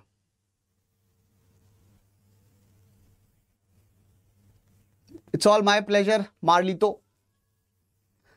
हाँ जी, आंसर क्या आएगा जल्दी बताओ, देखिए जरा तुम्हारे आंसर सही आ रहे कि नहीं आ रहे हैं। हाँ भाई फटाफट फटाफट, आंसर क्या आएगा इसमें, minus F L NOTA plus MGL sine theta 0। मैं बहुत कंफ्यूजिंग क्वेश्चन दे रहा हूं जानबूझ के, ताकि तुम्हारे जितने भी दिमाग के जो कीड़े हैं ना वो सब साफ हो जाएं, ठीक है, सब क्लियर कर देंगे अपन, सब पवित्र कर देंगे बिल्कुल, ठीक है। आंसर जो है बी सी। तुम ये बात देख रहे हो कि मैं जो क्वेश्चन तुमको दे रहा हूं ना, ये कुछ नहीं है, ये मेरे जो 15 साल से मुझे बच्चों ने सिखाया है उसी का नतीजा है। क्लास में जब खड़े होकर आवाज लगाता रहा, बताओ इसका आंसर क्या आ रहा है, और 200 बच्चे बैठे, 300 बच्चे बैठे, और वह लाइन से गलत आंसर देते हैं, बहुत खुशी मिलती है। क्यों खुशी मिलती है कि अब कुछ सीखेंगे। मेरा सवाल दिया, उसका सीधे सही जवाब दे दिया, फिर क्या सीखे। अब जैसे तुम पब्लिकली यहां पे गलत आंसर दिए जा रहे हैं, इनफैक्ट द थिंग इज अभी तक मुझे एक भी इंसान ने सही आंसर नहीं दिया है, ठीक है। आर्मी बॉय ने एबीसीडी सारे लिख दिए, तब उसमें तो खैर क्या कर सकते हैं, इनफैक्ट डी नहीं लिखा, सिर्फ एबीसी लिख दिए, सही आंसर मुझे एक भी नहीं दिखा अभी तक, ठीक है। एंड द आंसर इज, दिल थाम के बैठिए, सही आंसर है Agra. There is no work done, friction ने कोई वर्क किया ही नहीं। क्यों, समझो इस बात को बच्चों, क्योंकि जिस पॉइंट पे फोर्स लग रही थी वो तो बॉटम मोस्ट पॉइंट था भाई। अगर ये नहीं, चल ये डिस्क मान लेता हूं, ये डिस्क है, थोड़ी छोटी है, अरे बड़ी भी है, ऐसी क्या बात हो गई, ये लो भाई साहब हमारे पिटारे में सब मिलेगा, ये कुछ ज्यादा बड़ी नहीं हो गई, पर चला अब हो गई तो हो गई, ठीक है। अब अगर ये इंक्लाइंड है, ये मान लो जरा मेरा हाथ इंक्लाइन हो गया, ठीक है। अब जब ये डिस्क ऐसे घूम रही है, ठीक है, अब हालांकि ये रिंग है, ये डिस्क नहीं है, ये रिंग ऐसे गई तो क्या होगा, तो भाई जिस पॉइंट पे, ध्यान से देखो बॉटम मोस्ट पॉइंट, जिस पॉइंट पे डिस्प्लेसमेंट, जिस पॉइंट पे फोर्स लग रही है, फोर्स तो इसी जगह लग रही है ना बॉटम मोस्ट पॉइंट पे, जो कांटेक्ट में है, जो मेरे हाथ के कांटेक्ट में फोर्स तो वही लग रही है, उस पॉइंट का तो डिस्प्लेसमेंट ही नहीं है, उस पॉइंट का तो डिस्प्लेसमेंट ही नहीं है, और जिन सब का डिस्प्लेसमेंट है वहां फोर्स ही लग रही। तो जहां फोर्स है वहां डिस्प्लेसमेंट नहीं है, जब डिस्प्लेसमेंट है वहां फोर्स नहीं है। इनके बीच की कोई रिंग नहीं है यार, कुछ ज्यादा बड़ी नहीं हो गई है। चलो खैर अब हो गई तो हो गई, क्या करें, ठीक है। तो अब बेसिकली ये है कि अगर ये इंक्लाइन है, अगर ये ऐसे करके जा रहा है, तो जिस पॉइंट पर फोर्स लग रही है वहां उस पॉइंट का डिस्प्लेसमेंट ही नहीं है, क्योंकि दिस इज वेरी रफ, सरकने तो देगा ही नहीं, फिसलने देगा ही नहीं। और अगर ये प्योर रोल करता हुआ नीचे आया, इस बात का मतलब क्या हुआ, अगर ये प्योर रोल करता हुआ नीचे आ रहा है, वेरी रफ है, तो ये वाला पॉइंट हिला ही नहीं, जहां फोर्स लगी वहां डिस्प्लेसमेंट नहीं हुआ, जहां डिस्प्लेसमेंट हुआ वहां फोर्स ही लगी, और इसका मतलब जो वर्क डन आ जाएगा वो आ जाएगा 0। अब मुझे एक बात बता दो बस बच्चों, ये क्वेश्चन जानने के बाद अब नीट में तुम सही करके आओगे कि नहीं आओगे। And this is a very very high probability question, बहुत आसान सवाल, बहुत बेसिक क्वेश्चन है। ठीक है, अब क्या तुम इसको नीट में सही करके आओगे कि नहीं आओगे? अगर तुम्हें लगता है कि हाँ यार सर हमने कुछ नया सीखा, ये वाले जो आप जो सवाल करा रहे हो ये हम सही करके आएंगे, अभी मैं और फंसाऊंगा, ठीक है। लेकिन अगर आपको लग रहा है कि आप कुछ सीख रहे हो तो चॉकलेट, हार्ट, लाइक जो भी आपको अच्छा लगे मुझे बताते रहना, ठीक है। Just keep on reciprocating. एक और सवाल पूछता हूं। अब अगला सवाल ये, चलो ये बताओ भाई, अगर मान लो ये सीढ़ियां थी, स्टेयर्स है। अब आप मान लो रहते हो, आप इस वक्त आप बैठे हो, मान लो सेकंड फ्लोर पे बैठे हो, ठीक है। तो जब आप यहां ऊपर चढ़ रहे हो, ठीक है, आप यहां ग्राउंड फ्लोर पे थे और ये मान लो हाइट h है, ठीक है, और आपने यहां पे चढ़ना शुरू किया, ये आप, ठीक है, और ये एक पैर, ये दूसरा पैर, स्लीप वॉकिंग करते हुए चढ़ रहे ऊपर, ठीक है। जब आप यहां ऊपर चढ़ रहे हैं तो क्वेश्चन मेरा आपसे ये है कि जब आप यहां से चढ़ते चढ़ते, आपका मास m है और आप चढ़ते चढ़ते h हाइट ऊपर चले गए, ठीक है, what is the work done by gravity अगर मैं पूछूं तो वो -mgh आ जाएगा। मेरे ख्याल से इसमें कोई खास हैरानी परेशानी नहीं होगी। क्यों? क्योंकि mg नीचे, h ऊपर गया, वर्क डन बाय ग्रेविटी आ गया -mgh। अच्छा, what is the work done by stairs? Work done on you by stairs, सीढ़ियों ने कितना वर्क किया आपके ऊपर? What is the work done by stairs on you, on man by stairs, ये कितना है? Options again, option A is 0, हमारा favourite option, B is mgh plus mgh इस बार, सी इज -mgh, और अगर ये इंक्लाइन, ये जो टेढ़ी वाली हाइट है अगर वो L होती तो ऑप्शन डी, वो चलो नोटा ही कर देता हूं, नोटा। हाँ जी बताइए, क्या लगता है आपको आंसर क्या आएगा? फटाफट से इसका आंसर दे दो, दमादम आंसर आ जाना शुरू हो जाना चाहिए मेरे पास। कुछ बच्चों ने सही आंसर देना शुरू कर दिए हैं, अब समझदार हो गए हैं ये, अब आ रहे सही आंसर भर भर के, तेज हो गए बच्चे इतनी देर में। इसका मतलब सीखने की टेंडेंसी बहुत तगड़ी है हमारी, अब आंसर सही आ रहे हैं, ठीक है। बिल्कुल आंसर हो जाएगा 0, सेम कंसेप्ट जो मैंने अभी अभी बताया था। दैट मींस या तो आपको ये वाली बात नहीं पता थी, या तो आप रोटेशन से घबराते हो, ठीक है, या ये वाली बात नहीं पता थी, या फिर इतना भयानक रूप से सीखा पिछले सवाल में कि अगला सवाल सही कर दिया। And the answer is Agra. बहुत ही खुशी हो रही है कि पूरे का पूरा चैट बॉक्स सही आंसर से भरा हुआ है। सही आंसर है आगरा। इसका मतलब आप तैयार है एक और लेवल ऊपर जाने के लिए? यस बच्चों, बिल्कुल सही बात है, करेक्ट आंसर आगरा है। आगरा क्यों है? वही वाली बात हो गई कि जब वो चढ़ रहा था ना, तो जिस पैर का डिस्प्लेसमेंट था उस पर फोर्स नहीं लग रही थी, फोर्स तो नीचे वाले पे लग रही थी, ठीक है। और फिर जब चढ़ना शुरू हुआ तो जिस पैर पे का डिस्प्लेसमेंट इधर हो रहा है और फोर्स उस पर लगने लग गई, तो जिस पे फोर्स है उसका डिस्प्लेसमेंट नहीं है, और जिसका डिस्प्लेसमेंट है उस पर फोर्स नहीं है। तो ये बहुत ही शानदार तरीका हो गया और इसीलिए आंसर आ गया आपका आगरा। क्लियर है क्या बच्चों? समझ में आ रहा है क्या? चलिए फिर एक और क्वेश्चन करें। क्या आप हिलने के लिए तैयार हैं? क्या आपको लगता है कि मतलब, अच्छा एक बात करो, अगर आपको लगता है कि नहीं सर इसका और लेवल बढ़ाओ और खतरनाक सवाल दो, हम प्लस और माइनस नहीं बता पा रहे हैं, ठीक है, तो अब मैं आपसे साइन ये वैल्यू नहीं पूछूंगा, सिर्फ प्लस माइनस और 0 पूछूंगा, ठीक है। तो अगर आप तैयार हो, अगर आप चैलेंज के लिए तैयार हो तो लिखो चैट में ब्रिंग इट ऑन, लिखो ब्रिंग इट ऑन, ठीक है। चलिए आगे बढ़ते, ब्रिंग इट ऑन, ठीक है। अगर आप चाहते हो कि मैं लेवल बढ़ाऊं तो, अदरवाइज छोटी मोटी बातें करते रहते हैं, ठीक है, वो तो हम हमेशा ही कर सकते हैं। लेके करें एक और सवाल, ब्रिंग इट ऑन आया कि नहीं आया? Bring it on. चैलेंज के लिए तैयार है क्या आप?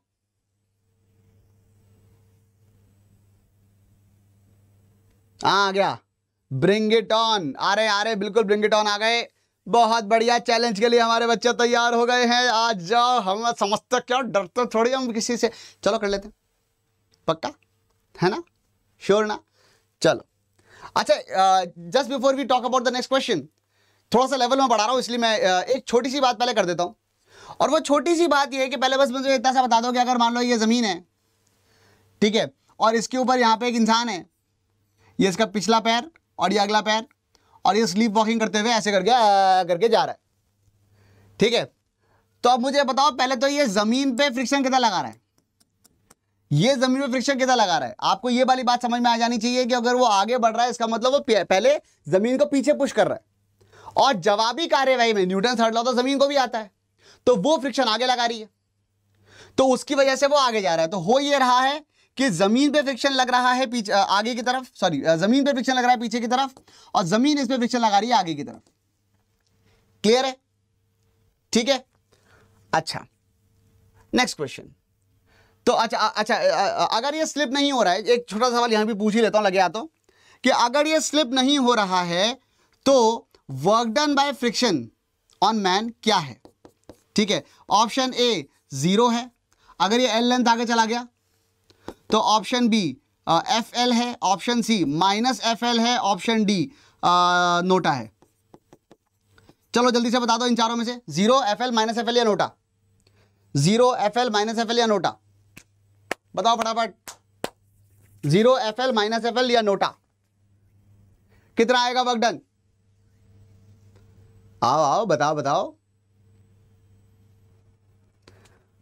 ABCD आंसर आएगा यहां पर। लो तुम तो यही फंस गए लगते हैं, ऐसे लगे मतलब ऐसे आंसर मतलब FL या -FL या 0 या नोटा।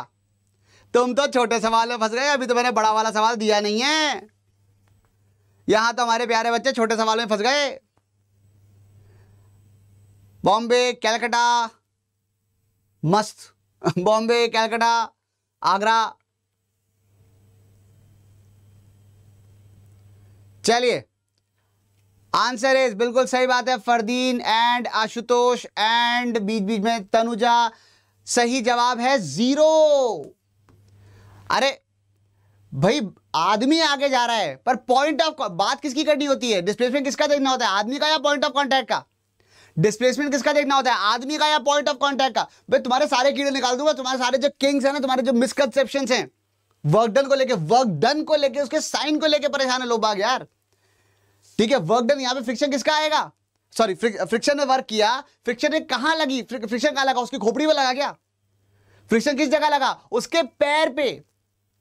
ठीक है, और जो पैर मूव कर रहा था उस पे, वही वाला क्वेश्चन है जब सीडीओ वाला क्वेश्चन तो तुमने खड़ाक से सही कर दिया था। जमीन पे आते बैंड बज गई है, जमीन पे आते गलत कर रहे हो। तो यहां पे जब जमीन पे फ्रिक्शन कहां लगा? पैर पे लगा। तो जिस पैर पे लग रहा था फ्रिक्शन, वो थोड़ी हिल रहा था, दूसरा पैर हिल रहा था। फिर जब ये पैर जमीन पे आया तो ये चलने लग गया, तो फ्रिक्शन उस पर लगने लग गया। वही वाली बात, सेम कंसेप्ट अगेन। जहां फोर्स है वहां डिस्प्लेसमेंट नहीं है, जहां डिस्प्लेसमेंट है वहां फोर्स नहीं है, और इसीलिए जो वर्क डन आएगा वो कितना आएगा यहां पर? 0। Answer is 0। Really happy for those people जिन्होंने सही आंसर दे दिया, लेकिन यहां पे कुछ गड़बड़ हो गई। ठीक है, कई सारे बच्चों ने आंसर बॉम्बे और दिल्ली, बॉम्बे और कलकत्ता दिए, वही FL और -FL के चक्कर के फिर में फंस गए ये लोग। ठीक है, तो बढ़ाएं एक लेवल और, तैयार हो? हालांकि ये तो वो क्वेश्चन ही नहीं है जो मैं देने वाला था, वो तो मैंने ऐवी पूछ लिया बीच में एक। लेकिन अगर आप चाहते हो वाकई एक और लेवल बढ़ाना, इनफैक्ट ये तो वो क्वेश्चन है, तुम पूछना अपने दोस्तों से, तू करके दिखा। जो स्टाइल मारते ना तुम्हारे दोस्त है ना, ऊट पटांग सवाल लेके आते हैं, देख ऐसा भी सवाल आता है, देख ऐसा भी सवाल आता है, जिनके नंबर तुमसे ज्यादा आते हैं, उनको दिखाना ये सब क्वेश्चन। दिखाना मत, सोल्यूशन मत दिखाना, सिर्फ क्वेश्चन पूछना, देखते हो वो सही कर पाते कि नहीं कर पाते। ठीक है, चैलेंज क्वेश्चन चाहिए, बढ़िया शानदार। चलो एक और क्वेश्चन करते हैं। अब सवाल ये है कि ये रही धरती, ठीक है, और धरती के ऊपर, धरती स्मूथ थी, लेकिन उसके ऊपर यहां पे एक प्लैंक था। अब ध्यान से समझना सवाल को। और उसके ऊपर एक बच्चा था, बच्चे की नींद ही ना खुल के दे रही, ये अभी भी स्लीप वॉकिंग कर रहा है। ठीक है, बच्चे की नींद ही नहीं खुल रही, ये अभी भी स्लीप वॉकिंग कर रहा है प्लैंक के ऊपर।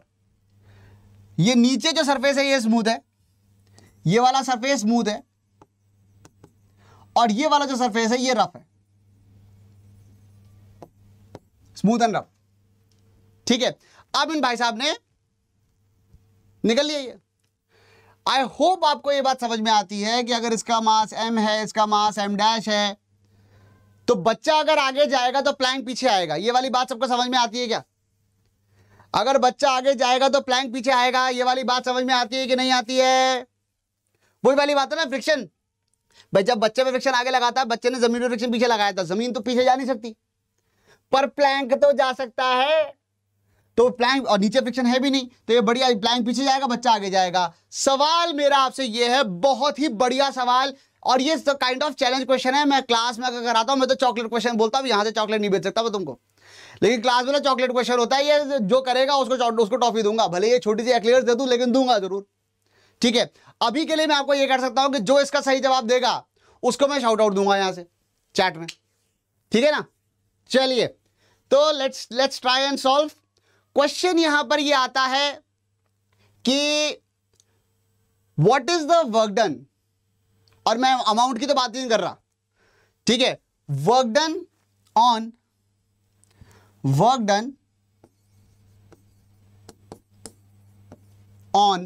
बॉय बाय फ्रिक्शन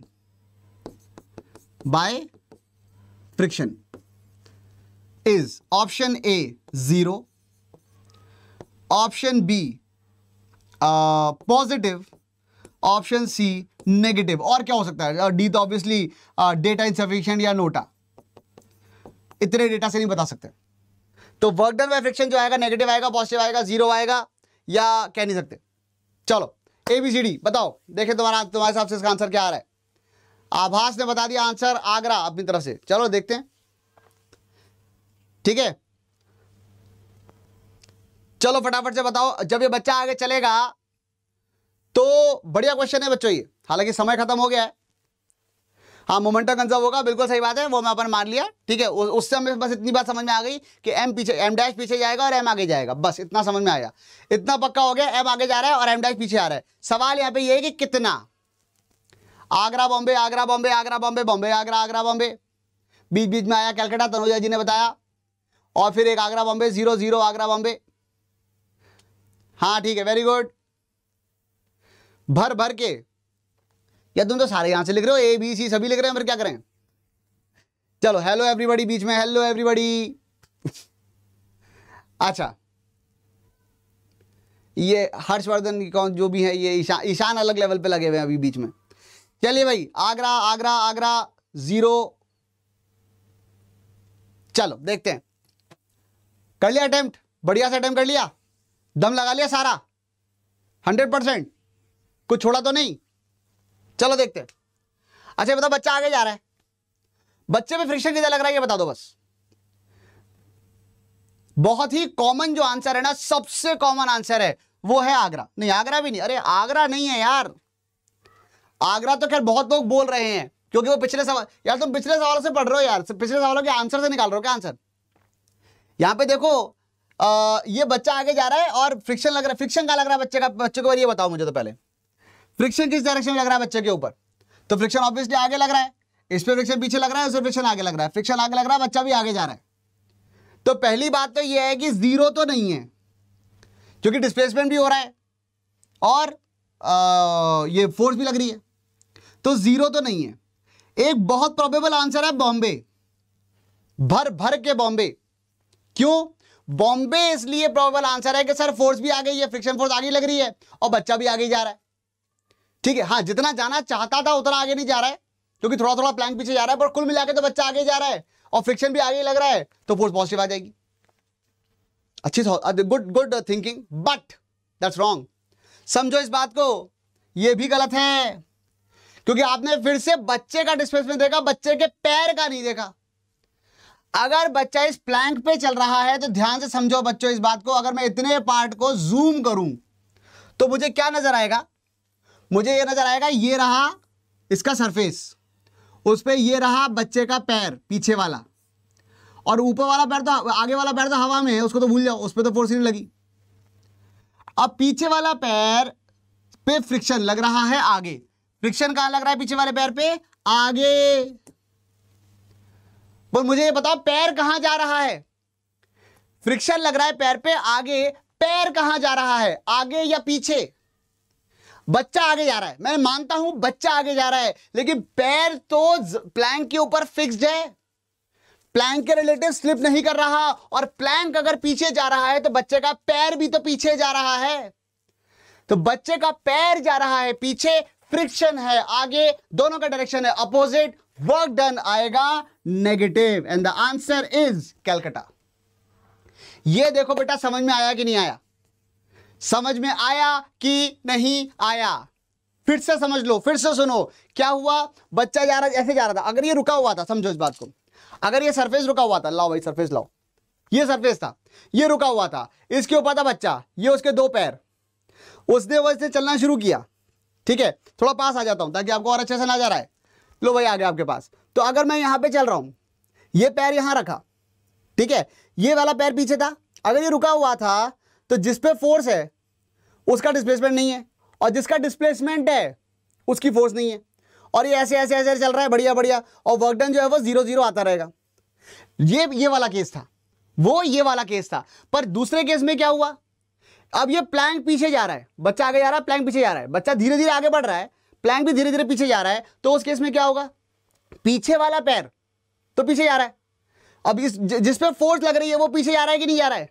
बच्चा आगे जा रहा है, मैं मानता हूं, लेकिन प्लैंक पैर जहां फोर्स लग रही है वो पॉइंट आगे जा रहा है कि पीछे जा रहा है? वो पॉइंट तो पीछे जा रहा है, और फोर्स लग रही है आगे, फोर्स लग रही है आगे, पैर जा रहा है पीछे, तो वर्क डन जो आएगा वो नेगेटिव आएगा कि पॉजिटिव आएगा? फोर्स और डिस्प्लेसमेंट अगर अपोजिट डायरेक्शन में है तो वर्क डन आ जाएगा नेगेटिव। तो इसका सही आंसर है कलकत्ता। अब जल्दी से मुझे बताओ, सच्ची सच्ची बताना, कितने बच्चों ने एक्चुअली इस क्वेश्चन का आंसर कलकत्ता दिया था? कितने बच्चों ने इस क्वेश्चन का आंसर कलकत्ता दिया था?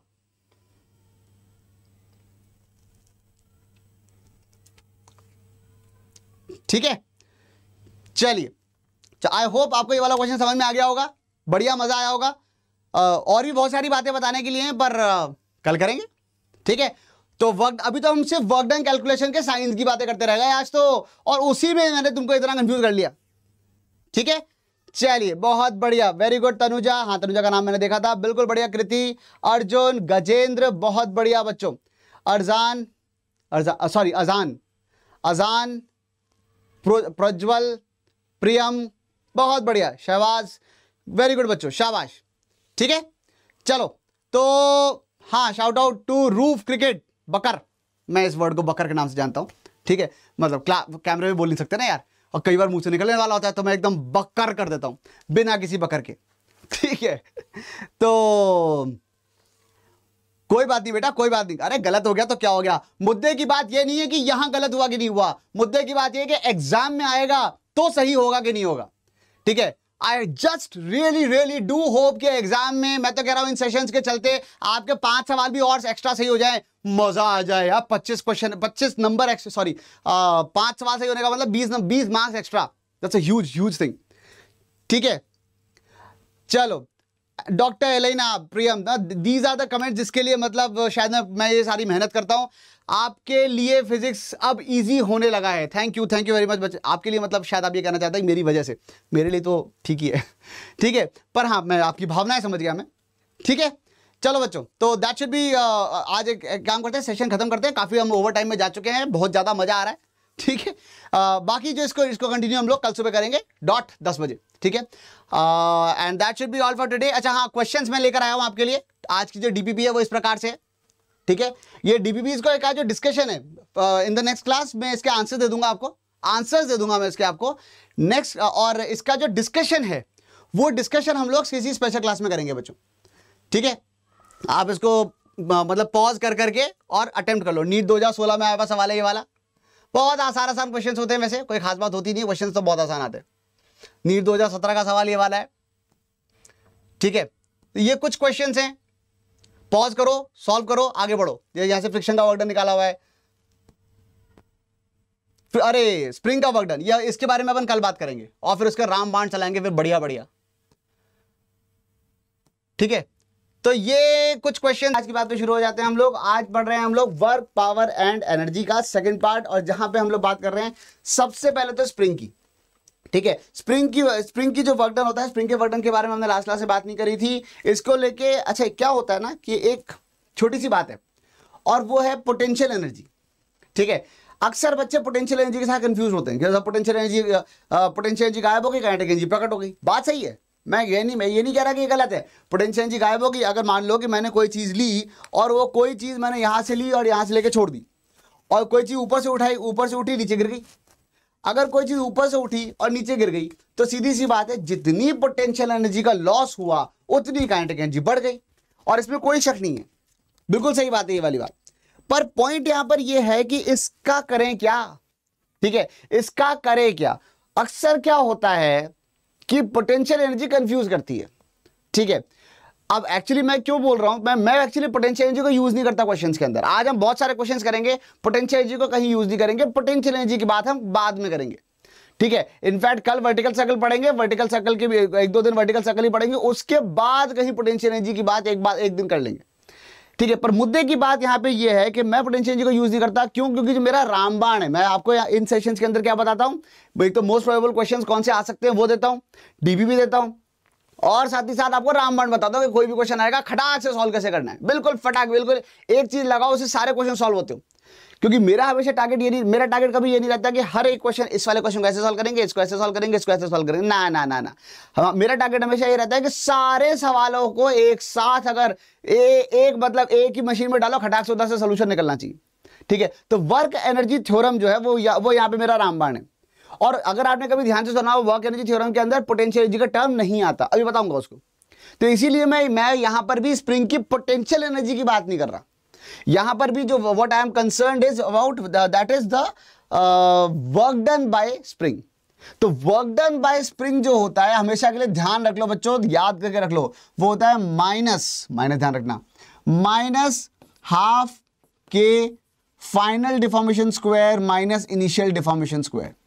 हमेशा किसी भी कार्यक्रम के अंदर work done by spring is always given by minus half K final deformation square minus initial deformation square, ठीक है। इस बात का आप बहुत ही ज्यादा जोर से ध्यान रखें, क्योंकि कोई जो भी हम क्वेश्चन सॉल्व करेंगे, आप चाहो तो इसको हम निकाल भी सकते हैं, कोई बहुत बड़ी बात नहीं है कि स्प्रिंग फोर्स इधर लगी, थोड़ा सा डिस्प्लेसमेंट उधर की तरफ हुआ, इंटीग्रल एफ डॉट डीएक्स को जब आप इंटीग्रेट करते हो तो वर्क डन इतना आ जाता है, ठीक है।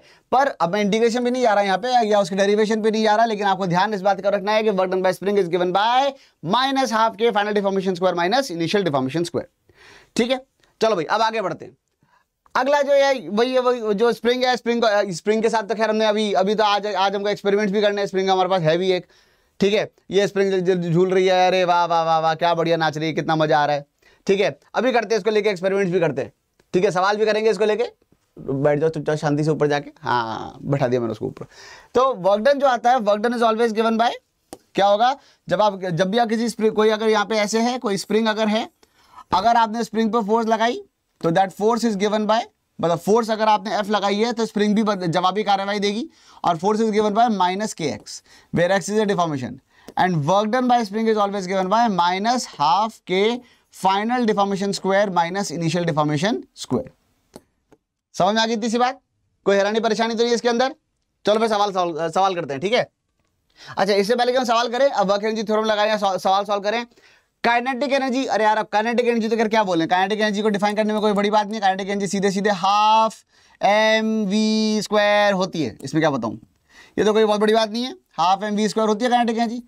हाँ, एक खास बात ये है, काइनेटिक एनर्जी जो होती है ये एक फ्रेम डिपेंडेंट क्वांटिटी है, ठीक है। काश हम 9th क्लास में होते तो इससे हमारा काम चल गया होता, पर दिक्कत ये गलती से बड़े होगा और नीट वीट की बातें कर रहे हैं, कॉम्पिटिटिव एग्जाम्स की, तो भैया एक्स्ट्रा बातें भी तो जाननी पड़ती हैं। तो ये एक फ्रेम डिपेंडेंट क्वांटिटी होती है, ठीक है।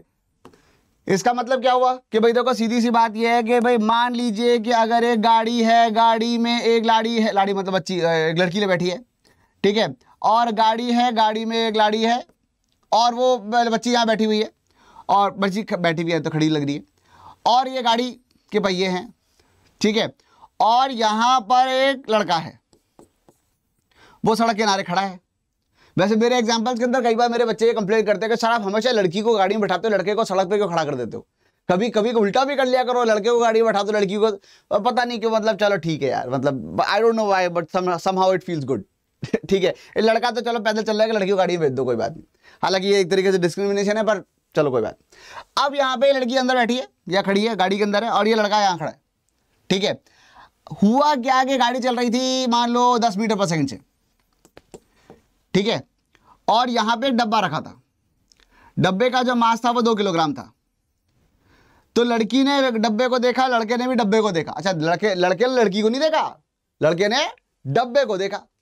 अब जब लड़के ने डब्बे को देखा, लड़की ने भी डब्बे को देखा, तो अगर मैं आपसे पूछूं कि बताइए कि what is the kinetic energy of डिब्बा with respect to, what is the kinetic energy of डब्बा विद रिस्पेक्ट टू गर्ल, तो भाई लड़की के हिसाब से काइनेटिक एनर्जी क्या है? तो हाफ, उसका मास 2 किलो और उसकी वेलोसिटी इसके हिसाब से कितनी आ रही है? 0, तो वो 0 आ गया। जबकि यहीं पे अगर मैं लड़के के हिसाब से देखूं तो काइनेटिक एनर्जी ऑफ डिब्बा विद रिस्पेक्ट टू बॉय क्या आएगा? वो हो जाएगा हाफ, डब्बे का मास 2 किलो और इसके हिसाब से उसकी वेलोसिटी 10 मीटर पर सेकंड, और ये आ गया 100 जूल्स। ठीक है, अब ये हाफ mv² तो कोई बहुत बड़ी तोप है नहीं, लेकिन उसके अंदर हमारे काम की चीज क्या निकल के आ रही है? हमारे काम की चीज ये निकल के आ रही है कि काइनेटिक एनर्जी एक फ्रेम डिपेंडेंट क्वांटिटी होती है, अलग अलग फ्रेम्स के ऊपर काइनेटिक एनर्जी डिपेंड करती है। ठीक है, अगली जो चीज आती है वो होता है वर्क एनर्जी थ्योरम। रामबाण की तरफ अग्रसर होते हुए अभी सवाल जब आएंगे तब आपको समझ में आएगा, अरे वाह क्या बढ़िया बढ़िया फटाफट सवाल सॉल्व हो रहे हैं। ठीक है, तो अगली जो चीज होती है वो होता है वर्क डन। पहले एक बार वर्क डन के बारे में एक छोटी सी बात और जान लेते हैं। वर्क डन के बारे में हमने वैसे लास्ट क्लास में काफी सारी बातें करी थी। वर्क भी एक फ्रेम डिपेंडेंट क्वांटिटी होती है, वर्क भी एक फ्रेम डिपेंडेंट क्वांटिटी है। अलग अलग फ्रेम्स में वर्क अलग अलग आता है। मतलब ये कि भाई मान लो ट्रेन है, ठीक है, और ट्रेन के बाहर कौन खड़ा है? वही बेचारा लड़का हमारा। और ट्रेन के अंदर कौन है? लड़की। और कौन? ठीक है, ये लड़की अंदर खड़ी है, फ्रॉक पहन के, बिल्कुल छोटी सी बच्ची। और यहां पे मान लो एक डब्बा था। अब इस डब्बे पे एक फोर्स लगाई गई, ऐसे फोर्स लगी मान लो 10 न्यूटन की, और ये डब्बा जो था इस फोर्स के इन्फ्लुएंस में मान लो कि 2 मीटर सरक गया। जितनी देर में ये 2 मीटर सरका, मतलब ट्रेन के रिलेटिव 2 मीटर सरका, उतनी देर में मान लो ट्रेन खुद 10 मीटर सरकी। उतनी देर में ट्रेन आगे चल के 10 मीटर, तो लड़की भी आगे चलेगी 10 मीटर। अगर मैं आपसे पूछूं कि what is the work done on the block, या डब्बा कह देते हैं, what is the work done on the डब्बा with respect to girl, girl के फ्रेम में डब्बे में कितना हुआ? तो भाई गर्ल के हिसाब से तो ट्रेन रुकी हुई थी, 10 न्यूटन की फोर्स लगी, 2 मीटर उसी डायरेक्शन में चला गया, वर्क डन आ जाएगा 10 × 2, यह आ गया 20 जूल। ये बात समझ में आ रही है क्या? फिर किसी ने पूछा, अच्छा ये बताओ what is the work done on डिब्बा विद रिस्पेक्ट टू बॉय। अब लड़के के हिसाब से लड़के का सारा ध्यान किस पे है? डिब्बे पे, लड़की पे नहीं। डब्बे का सारा ध्यान है, डब्बे का नहीं सॉरी, लड़के का सारा ध्यान है डब्बे पे। और जब लड़का बहुत ध्यान से डिब्बे को देख रहा था तो वो तो खड़ा था, उसको तो ना लड़की नजर आ रही है ना ट्रेन नजर आ रही है, उसको सिर्फ डिब्बा नजर आ रहा है, अर्जुन वाला, वो चिड़िया की आंख। अब यहां पे डिब्बा कुल मिला के लड़के के फ्रेम में कितना आगे चला? ट्रेन के रिलेटिव 2 मीटर आगे चला और ट्रेन खुद 10 मीटर आगे चली। इसका मतलब उसको तो यह नजर आया कि वो 12 मीटर आगे चला और फोर्स लगी थी 10 न्यूटन, तो यानी कि 10 न्यूटन मल्टीप्लाइड बाय 12, और इसके हिसाब से वर्क हो गया 120 जूल। कहने का मतलब यहाँ पे बहुत इंपॉर्टेंट बात यहाँ पे ये आ जाती है कि जो वर्क डन होता है वो एक फ्रेम डिपेंडेंट क्वांटिटी होती है। बच्चों बहुत अच्छे से इस बात को ध्यान रखना और इसको समझ लेना। वर्क डन और काइनेटिक एनर्जी दोनों ही फ्रेम डिपेंडेंट क्वांटिटीज हैं। This should be remembered at all times. बिल्कुल सही बात है प्रथम, समझ में आ गई वाली बात? अच्छा चलो, हाँ भाई बच्चे, अच्छा लगता है जब सेम बच्चे आपको डेली देखने को मिलते हैं, बहुत बढ़िया।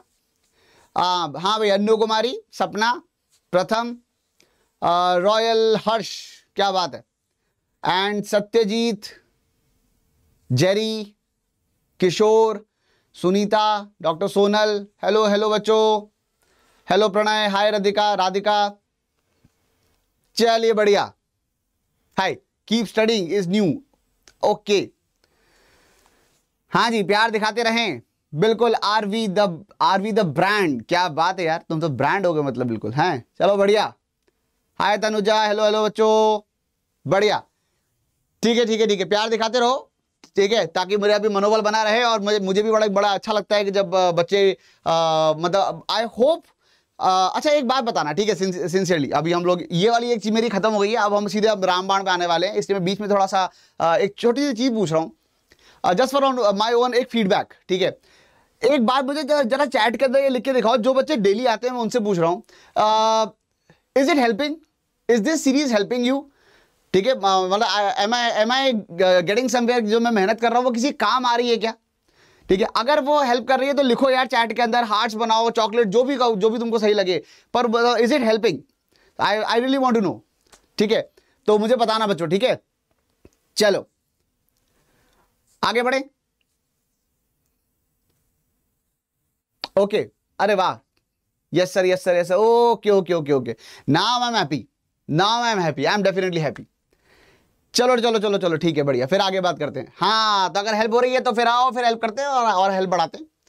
अब हम आ जाते हैं आज के हमारे रामबाण पे, ठीक है, ये रहा हमारा रामबाण, बहुत तेज आ रहा है ये रामबाण। रामबाण जो है वैसे काफी ज्यादा सुंदर नहीं बना है रामबाण, पर चलो खैर कोई बात नहीं। यहां पे ये जो चीज है उसका यहां पे नाम है वर्क एनर्जी थ्योरम। बहुत सिंपल सी बात है, वर्क एनर्जी थ्योरम क्या कहती है? Work energy theorem, work energy theorem ये कहती है WET, वर्क एनर्जी थ्योरम वो ये कहती है सिंपल सी बात, ठीक है, नेट वर्क डन, जितना भी किसी बॉडी के ऊपर नेटवर्क होगा, net work that is equal to change in kinetic energy. अब हो सकता है आपके दिल में ख्याल आए कि सर वर्क में तो सर मतलब देखो बेसिकली क्या होता है कि जब कोई एक बॉडी, इसके ऊपर ग्राफिक्स है, मैं आपको नेक्स्ट क्लास में दिखाऊंगा कि अगर एक सिस्टम के ऊपर कोई दूसरा सिस्टम वर्क करता है, जैसे मैंने मान लो किसी सिस्टम के ऊपर पॉजिटिव वर्क किया, तो इसका मतलब ये हो जाता है कि वो जो सिस्टम था दूसरा वाला सिस्टम, उस सिस्टम की एनर्जी थोड़ी सी बढ़ गई, ठीक है। अगर मैंने उस पर नेगेटिव वर्क किया मतलब मैंने उसकी एनर्जी थोड़ी सी ले ली। ऐसे ही सिंपल सी बात ये होगी कि अगर नेट वर्क हुआ किसी बॉडी के ऊपर, इसका मतलब कुछ अगर पॉजिटिव वर्क हुआ है तो इसका मतलब उसकी एनर्जी बढ़ गई। अब यहां पे बड़ा भारी सवाल यहां पे ये आता है, जो अक्सर बच्चे कंफ्यूज होते हैं कि सर अगर एनर्जी बढ़ी तो पोटेंशियल भी तो बढ़ सकती थी, सिर्फ काइनेटिक क्यों बढ़ी? तो इसके बारे में हम लोग बातचीत बाद में करेंगे जब मैं आपको पोटेंशियल एनर्जी के बारे में बताऊंगा। सही बात तो यह है कि यहां पर पोटेंशियल एनर्जी लिखी हुई है, टेंशन मत लो, potential energy has been accounted for in this expression, don't worry about that. लेकिन जब हम पोटेंशियल एनर्जी के बारे में आपको बताऊंगा, मैं अभी क्या पोटेंशियल एनर्जी के साथ आपको कंफ्यूज नहीं करना चाहता, क्योंकि पोटेंशियल एनर्जी के अंदर एक माइनस साइन भी साथ में रहता है और उसमें कई बार कंफ्यूजन होते हैं।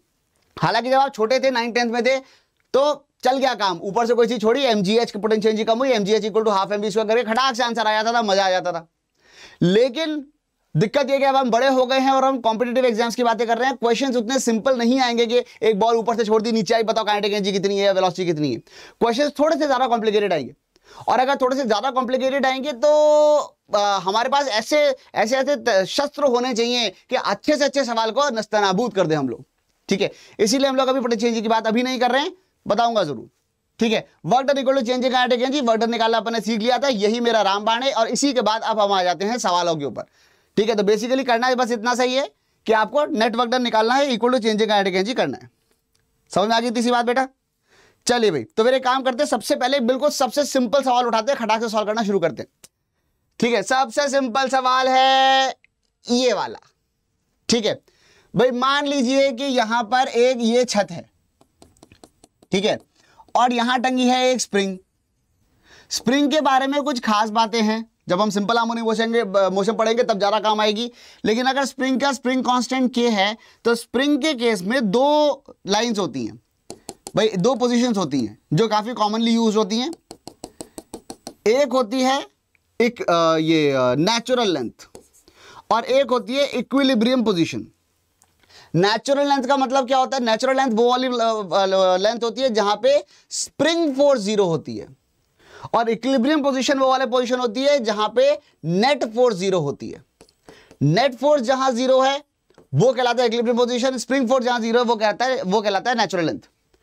अब अगर इसको मैंने यहां पे टांग रखा है, इसको एकदम से छोड़ दिया, जा बेटा जा जी ले अपनी जिंदगी।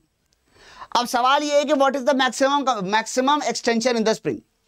नेचुरल लेंथ से छोड़ा, जा बेटा जा जी ले अपनी जिंदगी। ये नीचे आया, क्या ये इक्विलिब्रियम पोजीशन पे आके रोकेगा? हाँ या ना, जल्दी से बोलो। क्या ये इक्विलिब्रियम पोजीशन मतलब नेट फोर्स जीरो, नीचे लग रही है mg, ऊपर लग रही है kx, और वहीं जाकर रुक जाना चाहिए। ठीक है, तो उस केस में क्या होता, हो सकता है कि हमारे दिल में ख्याल आता कि अरे सर ये जो है ना ये इक्विलिब्रियम पोजीशन ये वाली आ गई।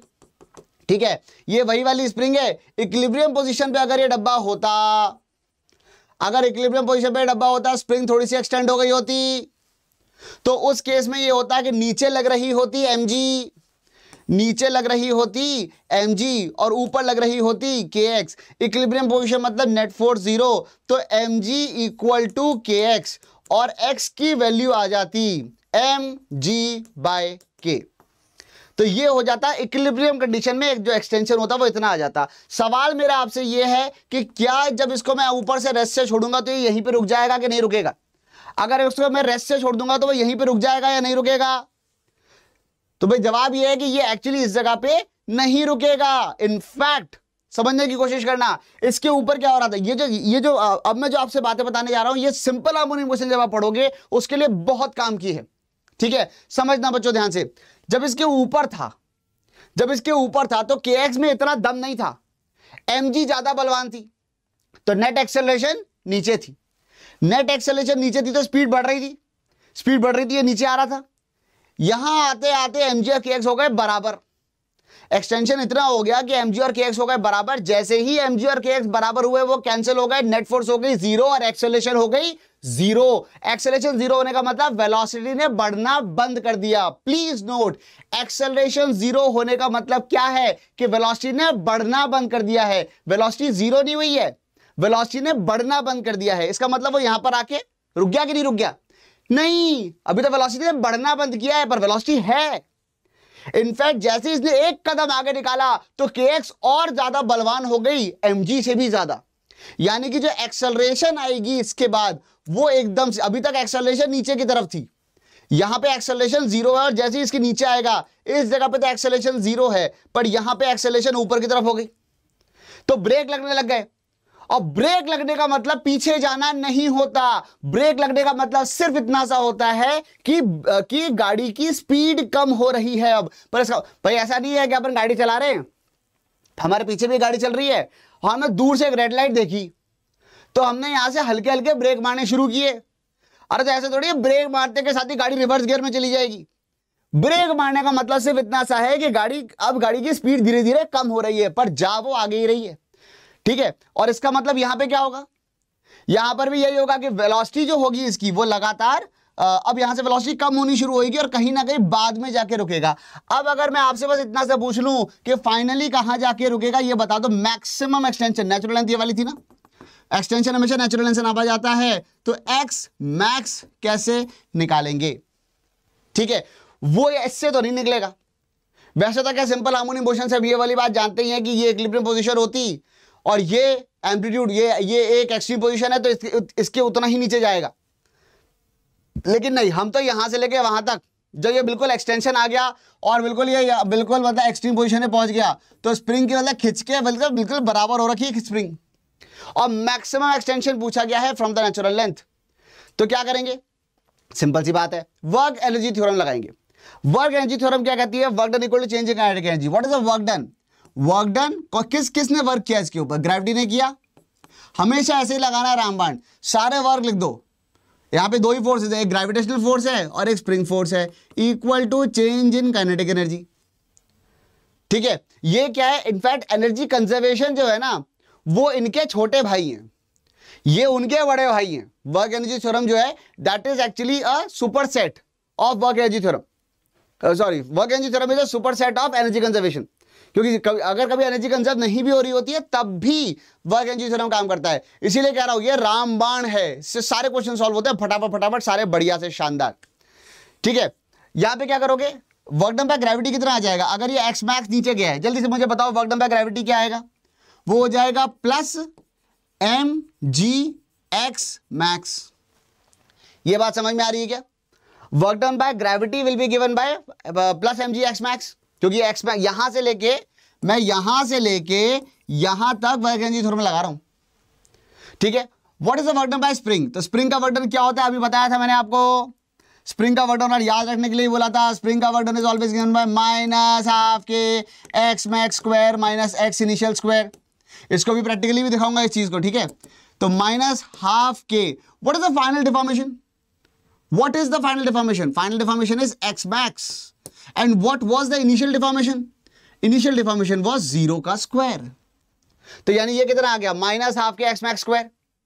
तो यही वाली चीज यहां लिख देते हैं, ये आ गया माइनस हाफ के x max का square equal to change in kinetic energy. Now what is the final kinetic energy?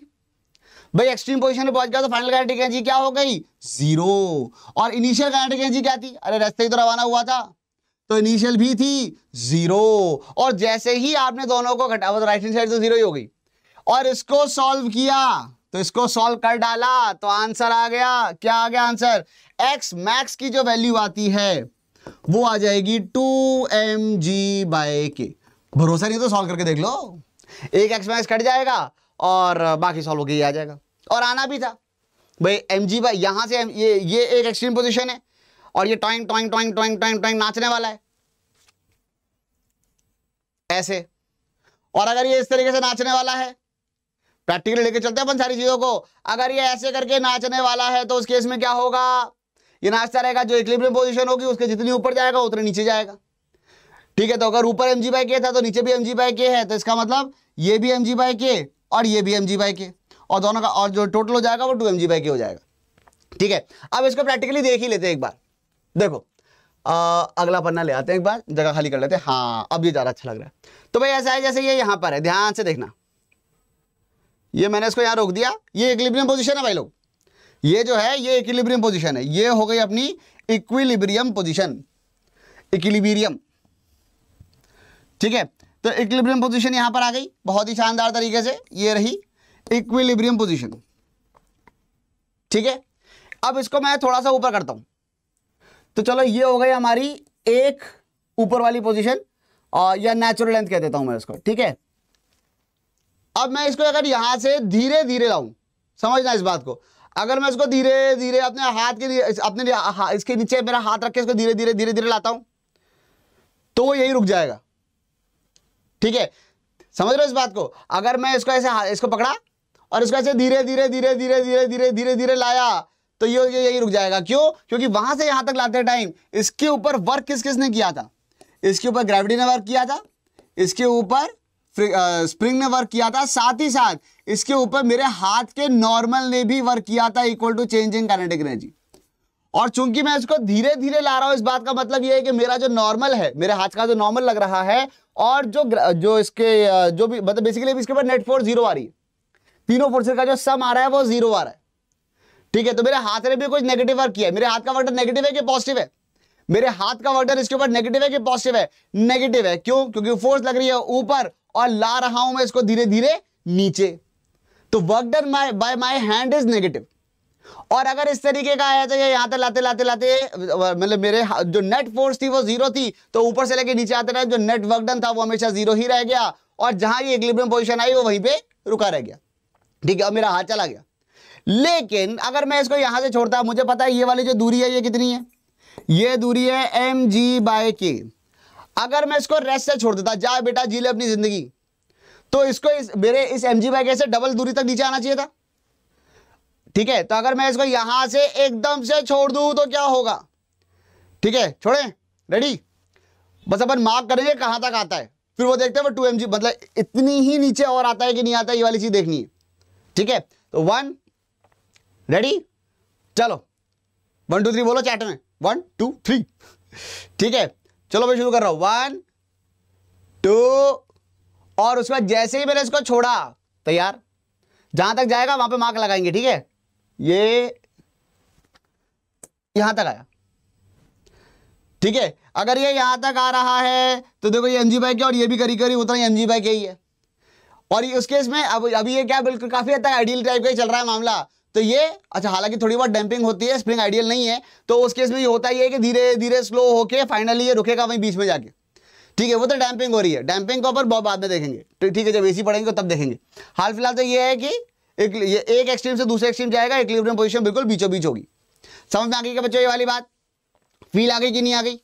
चलो अब और सवाल करते हैं, चलो इसको देख लिया, फिर एक और क्वेश्चन करते हैं, चलो एक और क्वेश्चन करते हैं।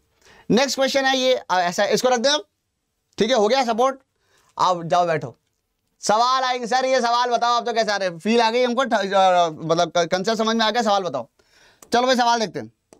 क्वेश्चन आपके सामने ये आ सकता है कि भाई मान लीजिए ये इंक्लाइन है, यहां पे एंगल थीटा है, ठीक है, और यहां पे एक सपोर्ट था, सपोर्ट पे एक स्प्रिंग थी, स्प्रिंग पे यहां पे एक डब्बा था, ठीक है, ये अभी नेचुरल लेंथ पे थी स्प्रिंग, स्प्रिंग का स्प्रिंग कांस्टेंट के था, मास इसका m था और फ्रिक्शन नहीं था, ठीक है, ये सारा का सारा मसाला था, ये स्मूथ था, सब बढ़ेंगे, एक एक करके लेवल बढ़ाते जाएंगे। अभी सीधे लटकाया था, अभी डब्बे पे इस पे इंक्लाइन पे रख दिया। जल्दी से मुझे बताओ, अगर इसको मैं रेस्ट से छोड़ता हूं तो what is the maximum inclination?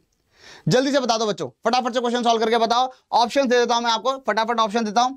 Option क्या क्या आ रहे हैं? ऑप्शन ए आ रहा है 2mg/k, ऑप्शन बी mg/k, नहीं ये नहीं, ये तो आसान सवाल है, चलो mg sin θ/k कर देता हूं, ठीक है। Option C mg 2mg sin θ/k, और option D is 2mg cos θ/k। चलो जल्दी से बताओ option A B C D. देखे जरा, जो हमारे सिंसियर बच्चे हैं, जो डेली आते हैं और जो आज पहली बार आए हैं, वो सही आंसर दे पाते क्या? हाँ जी सीमा जी बताइए आंसर। एक टाइमर दे दूं, टाइमर डाल दूं, 1 मिनट का टाइमर डाल दूं? 1 मिनट का टाइमर कैसा रहेगा?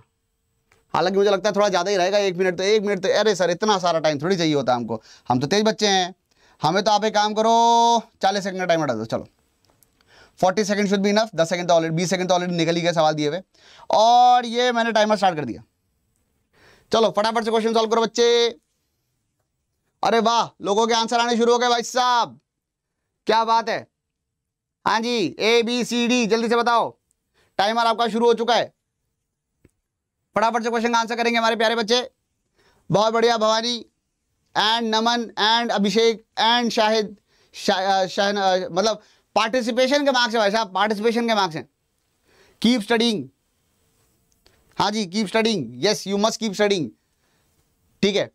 ओहो टाइमर हो चुका, अरे टाइम खत्म हो गया भाई, ओवर हो गया, नहीं होने वाला है। 4 3 2 1 0, चलो भाई टाइम हो गया। हाँ जी, तो कितने लोगों के आंसर आए? सही आंसर क्या हो जाएगा यहाँ पे? Calcutta, the correct answer is Calcutta. क्यों आया कैलकटा आंसर?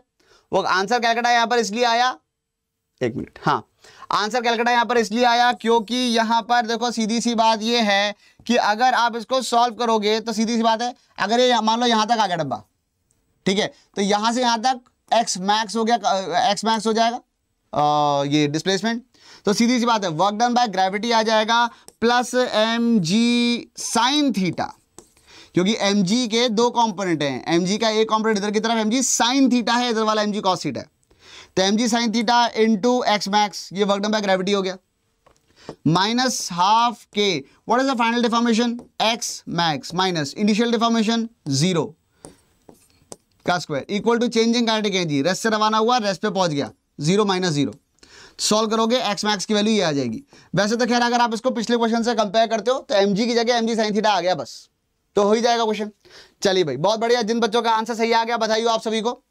और फिर इसी बात पे अगला सवाल कर लेते हैं, लेवल बढ़ाया जाए, ठीक है। आसान था ना क्वेश्चन बच्चों, कोई दिक्कत तो नहीं आई? अगला सवाल है ये, अच्छा किसी को भी कोई समस्या अगर आ रही हो तो क्या करोगे? मान लो कोई समझ में नहीं आ रहा है, क्या करोगे? तो आपके पास 2-3 ऑप्शन है। पहला ऑप्शन ये है कि आप अभी चैट में लिख सकते हो, ठीक है, हालांकि चैट के अंदर बहुत भीड़ रहती है, तो हो सकता है कि मैं मिस कर जाऊं, ठीक है ना। और दूसरा ऑप्शन ये हो सकता है कि आप after the video you can just right it down in the comment section, तो मैं वहां पे आपको हेल्प कर दूंगा। और तीसरा तरीका ये रहता है आपके लिए, भाई आपके पास बहुत ही खूबसूरत सा, वो ये है कि आप मुझे पर्सनली भी कमेंट करके पूछ सकते हो, ठीक है, मुझे पर्सनली मैसेज भेज सकते हो। कैसे भेजोगे? अनअकैडमी पे जाओ, वहां पे सर्च फॉर मी अनु गुप्ता या अनु ए गुप्ता, ये मेरा आईडी है, ठीक है। वैसे तो यही मेरा बचपन से यही आईडी चल रहा है हर जगह, अनअकैडमी में भी मेरा यही आईडी है, इस आईडी से मुझे आप सर्च कर लेना अनु ए गुप्ता, ठीक है, and it's after my father's name, तो अनु ए गुप्ता, आप इसे मुझे सर्च कर सकते हैं। जब आप इस पर मुझे आप जब सर्च करोगे तो you can find my profile, ठीक है, मैं वैसे मैं प्रोफाइल का लिंक मैंने दे भी रखा है, मैं भी दिखा दूंगा आपको। You can just find my profile, जैसे आप मेरी प्रोफाइल को ढूंढते हो तो वहां से आप मुझे डायरेक्टली मैसेज कर सकते हो, ठीक है। एंड आई मेक श्योर कि मेरे पास जितने भी मैसेजेस पर्सनली आते हैं मैं उनका रिप्लाई करता हूँ, ठीक है। भले दिन में मुझे 1 घंटा एक्स्ट्रा निकाल के उनका रिप्लाई करना पड़े, पर मैं करता हूँ। आई मेक श्योर कि भाई जितने बच्चों के मेरे पास क्वेश्चन आते हैं या रिप्लाई जो भी डाउट्स आते हैं मैं उनको कैटर कर पाऊँ। खैर एनीवेज, अब सवाल यहाँ पे ये है कि अब यहाँ पे जमीन लगा दी, ये हो गई स्प्रिंग और यहाँ पे लग गया नहीं, डब्बा नहीं है, ठीक है। ये एक स्प्रिंग लगा दी यहाँ पे, डब्बा यहाँ था, डब्बा जो था वो यहाँ था, एक डब्बा यहाँ रखा, ये जो दूरी है ये दूरी L है, इसका मास M है, सरफेस अभी भी स्मूथ है, ठीक है, सरफेस अभी भी स्मूथ है, इसको छोड़ दिया, जा बेटा जा, जी ले अपनी जिंदगी। स्प्रिंग कांस्टेंट क्या है? What is the maximum compression of the spring? What is the maximum compression of the spring? That is the question now. अब इसको यहां से छोड़ दिया, जा बेटा जा, जी ले अपनी जिंदगी। क्या होगा यहाँ पे? तो वो वहां से फिसलता हुआ जाएगा, आगे घुस जाएगा, दबा देगा, ठीक है। इसके अपन जल्दी से इक्वेशन लिख लेते हैं बस। तो इक्वेशन लिखोगे, अगर मान लो इसने मान लो यहां तक घुस के और एक्स मैक्स का कंप्रेशन जनरेट कर दिया, तो work done by gravity plus work done by normal plus work done by spring equal to change in kinetic energy. Friction तो है ही नहीं। अच्छा, नॉर्मल का वर्क डन, ये तो अभी तक हमने लिखा ही नहीं था, नॉर्मल का वर्क डन आ जाएगा 0, इसीलिए नहीं लिखा था। क्यों? क्योंकि नॉर्मल लगेगा हमेशा सरफेस के परपेंडिकुलर और ये जा रहा है सरफेस के पैरेलल, ठीक है।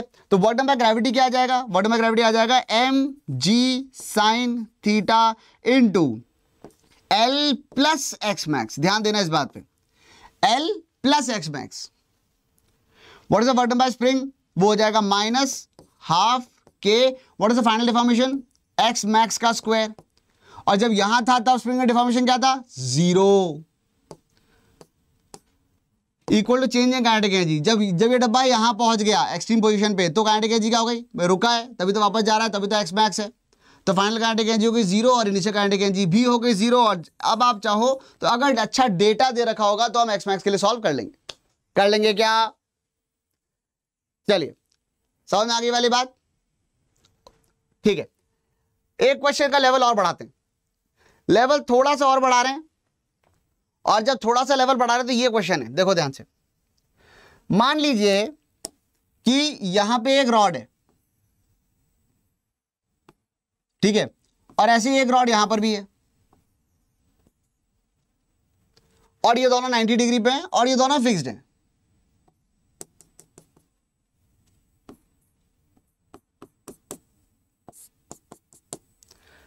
अब इसके ऊपर एक छल्ला डाला था, एक रॉड पे यहां पे छल्ला डाला था और यहां पर भी एक छल्ला डाला हुआ था, मतलब रिंग थी बेसिकली। सब स्मूथ है, all surfaces smooth, all surfaces are smooth। इसका मास था m1, इसका मास था m1 और इसका मास था m2, और ये दोनों आपस में एक रस्सी से जुड़े थे। रस्सी की लंबाई थी 5 मीटर, रस्सी की लंबाई थी 5 मीटर। अब हमने क्या किया? हमने इसको छोड़ दिया, जा बेटा जा, जी। जब इसको पहले पकड़ के रखा हुआ था तो वो तो क्या लटका ही है बेचारा। अब यार ये वर्टिकल प्लेन पे था, नीचे की तरफ ग्रेविटी थी, और हमने इसको छोड़ दिया, दोनों को छोड़ दिया, जा बेटा जा, जी ले अपनी जिंदगी। तो ये गिरे नीचे, मैं जाऊंगा, मैं नीचे जाऊंगा। अच्छा, ये नीचे जाएंगे तो वहां बैठे थोड़ी रहेंगे, रस्सी भी तो है। तो ये जब नीचे जाएंगे तो वो भी तो आगे आएंगे। तो उस केस में क्या होगा कि अगर ये छल्ला आ गया नीचे, तो आपको ये बात समझ में आनी चाहिए, थोड़ी देर में वो वाला छल्ला इधर आ जाएगा। मान लो अगर हम उस इंस्टेंट की बात कर रहे हैं जब ये वाला जो छल्ला है ये 4 मीटर नीचे आ चुका है। अगर ये छल्ला 4 मीटर नीचे आ चुका है तो वो वाला छल्ला यहां आ चुका है। और आई होप आपको ये वाली बात समझ में आती है कि अब जो इनके बीच की डिस्टेंस है, डिस्टेंस तो खैर 5 मीटर होगी ही सही। अब ये 4 है, जिसका मतलब ये वाली जो चीज है वो 3 मीटर हो जाएगी। बोलो हाँ, चैट में बोलो हाँ, समझ में आ रहा है क्या? तो ये आ गया 4 मीटर, ये आ गया 3 मीटर, ये हो गया 5 मीटर, ठीक है। क्वेश्चन यहां पर यह है कि अगर मैं आपसे यह कहता हूं कि अगर इसकी वेलोसिटी नीचे की तरफ v2 है और इसकी वेलोसिटी अभी यहां पे v1 है, तो v1 v2 में रिश्ता बताओ। इनफैक्ट v1 v2 की वैल्यू बताओ। तो दो काम करने हैं, एक तो आपको v1 v2 के बीच में रिश्ता निकालना है और दूसरा काम आपको यह करना है कि आपको बेसिकली v1 v2 के बीच में दो रिश्ते निकालने हैं ताकि उनको सॉल्व किया जा सके। मेरे लिए तो अगर आप दो इक्वेशन लिख देते हो बहुत है मेरे लिए तो, ठीक है। तो पहली जो इक्वेशन आती है वो बहुत ही खूबसूरत इक्वेशन होती है जिसको हम लोग प्यार से कहते हैं कंस्ट्रेन्ड मोशन। पढ़ चुके हम लोग बच्चे पहले से। रस्सी के अलोंग वेलोसिटी का रस्सी के अलोंग रिलेटिव वेलोसिटी का कंपोनेंट जीरो आना चाहिए। जितनी वेलोसिटी से ये इधर जा रहा है उतनी ही वेलोसिटी से ये इधर आ रहा है, तभी तो रस्सी की लंबाई कांस्टेंट रहेगी। और एंगल्स मेरे ख्याल से एंगल्स यहाँ पे आपको समझ में आ जाएंगे। एंगल्स क्या आ रहे हैं, एंगल क्या आ रहा है, ये वाला एंगल कितना हो जाएगा, ये 3 है, ये 4 है, तो ये 37 डिग्री है। और इसका मतलब ये वाला एंगल भी 37 डिग्री है। तो V2 इधर था, V2 का इधर वाला कंपोनेंट आ गया, V2 cos 37 is equal to V1 sin 37। जब हमने ये कंस्ट्रेंट मोशन पढ़ा था तब मैंने आपको चीख के बात बताई थी कि एक साइन आता है तो दूसरा कॉस आता है, टेंशन मत लेना। एक अगर कॉस आ रहा है तो दूसरा अपने आप ही साइन आ जाएगा। तो V2 cos 37 equal to V1 sin 37 हो गया। ये वाली बात सबको समझ में आ गई क्या?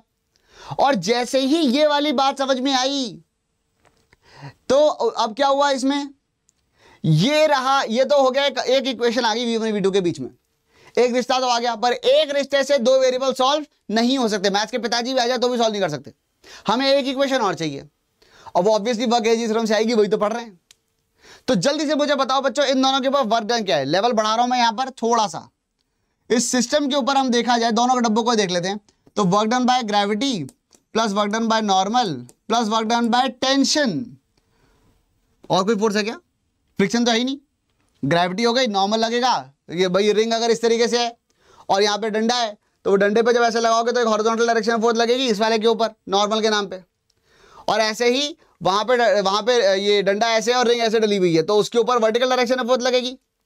तो नॉर्मल का फोर्स आएगा, रस्सी खींच रही है उसका भी वर्क आएगा, ग्रेविटी का वर्क तो आएगा ही सही। Equal to change in kinetic energy लिखना है, ठीक है। तो लिखते हैं सारे के सारे वर्क डन बाय ग्रेविटी। पहली बात, m1 पे ग्रेविटी का कोई वर्क नहीं हुआ क्योंकि m1 सिर्फ हॉरिजॉन्टली जा रहा था, लेकिन m2 पे तो हुआ।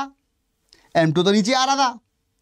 अगर m2 नीचे आ रहा था, ये 4, हाँ m2 ये 4 मीटर है, m2 तो नीचे आ रहा था और कितना नीचे आया, 4 मीटर। तो वर्क डन बाय ग्रेविटी हो गया प्लस m2g मल्टीप्लाइड बाय 4 क्योंकि 4 मीटर नीचे आया था। What is the work done by normal on both of these? Normal का वर्क डन दोनों पे ही 0 है क्योंकि जो हॉरिजॉन्टली मूव कर रहा था उस पे नॉर्मल वर्टिकल डायरेक्शन में लग रहा था। समझ में आ रही है वाली बात? और जो वर्टिकली मूव कर रहा था उस पे नॉर्मल हॉरिजॉन्टल डायरेक्शन में लग रहा था। रॉड जो है वो रॉड अगर इस तरीके से और रिंग ऐसे डली हुई है तो रॉड जो है या जो रिंग है वो ऐसे ऐसे मूव कर रही है ना, तो जो नॉर्मल लग रहा है वो या तो इधर लग रहा है या उधर लग रहा है, ठीक है। तो नॉर्मल हॉरिजॉन्टल है, ये वर्टिकली मूव कर रहा है तो नॉर्मल हॉरिजॉन्टल है तो वर्क डन 0 हो गया। ये हॉरिजॉन्टली मूव कर रहा है तो नॉर्मल वर्टिकल है, तो और मूवमेंट और मतलब वेलोसिटी या डिस्प्लेसमेंट और नॉर्मल के बीच का फोर्स 90, नॉर्मल के बीच का एंगल 90 डिग्री है, तो ये तो आ गया 0। अच्छा, what is the work done by tension? ये इंपॉर्टेंट बात है, this is a new thing. In fact अगर आपको याद आ रहा हो बच्चों, इस सीरीज के बहुत एक शुरुआत में क्लास थी जब मैंने आपको बात करी थी इसकी कंस्ट्रेंट मोशन की, और मैंने आपको एक ट्रिक बताई थी पुली वाले सारे सवालों को सॉल्व करने की वर्चुअल वर्क मेथड से। तो उस केस में क्या होता है, उस केस में ये हुआ था वर्चुअल वर्क मेथड के अंदर कि वर्क डन बाय टेंशन जो था, मैंने उस टाइम बोली भी थी ये वाली बात, work done by internal tension हमेशा 0 आता है। क्यों? क्योंकि अगर ये कुछ dx इधर चला और ये इधर कुछ dx चला तो आप तो ये वाली बात जान के रख लो, क्या work done by internal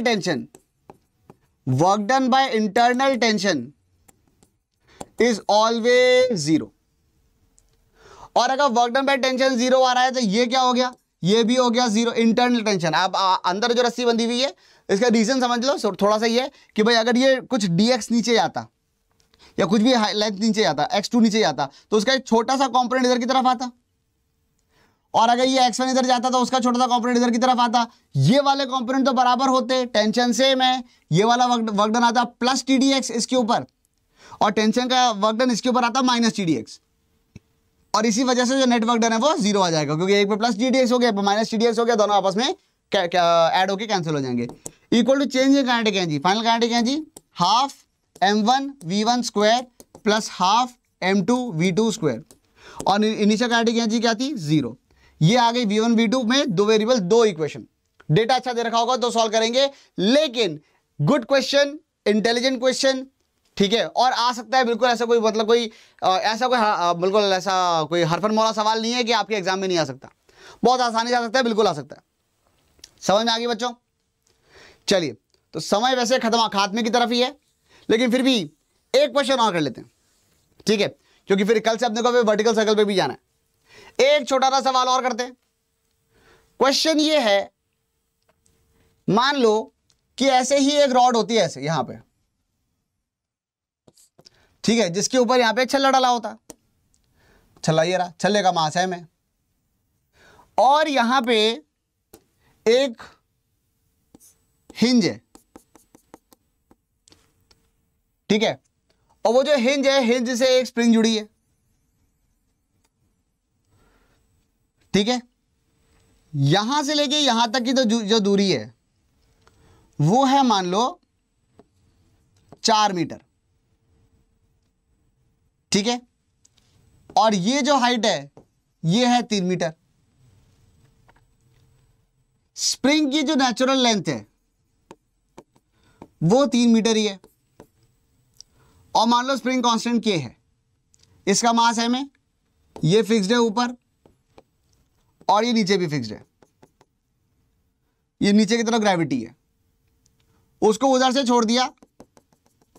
question ये है कि जब वो भाई साहब यहां पहुंचेंगे तब उनकी वेलोसिटी क्या होगी। इनिशियल वेलोसिटी 0 थी, रेस्ट से छोड़ दिया, जा सिमरन जा, जी ले अपनी जिंदगी। अब वो ऊपर से करके सरकता हुआ आया, यहां पर आता है, बताओ वेलोसिटी क्या होगी। तो उसके लिए इक्वेशन लिखनी है। क्या आप इक्वेशन लिख सकते हो? क्या आप इक्वेशन लिख सकते हैं बच्चों?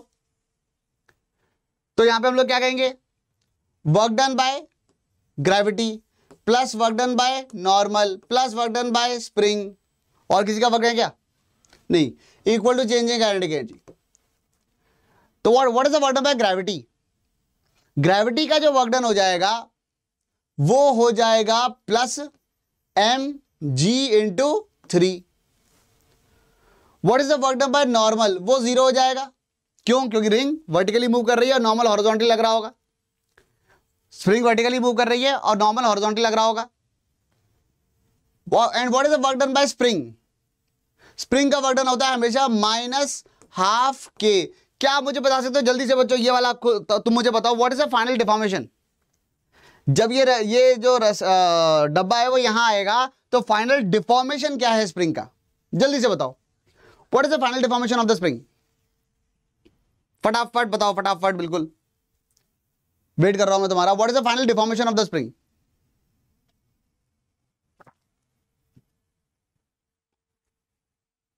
बोलो बोलो, टेल जल्दी जल्दी।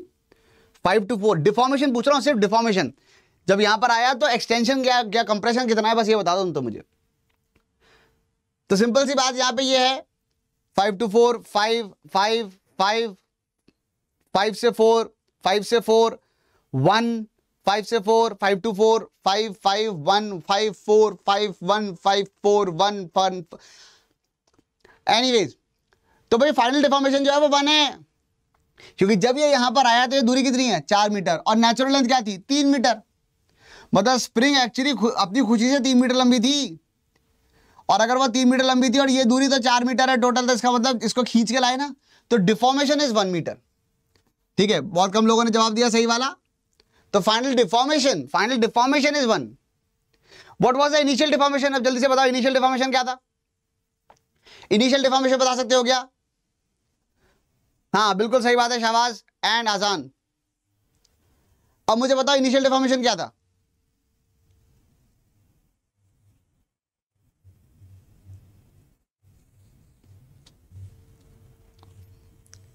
Initial deformation 3 2 0, 2, 3, 5, 2। Answer is 2। बिल्कुल 2 है सही आंसर।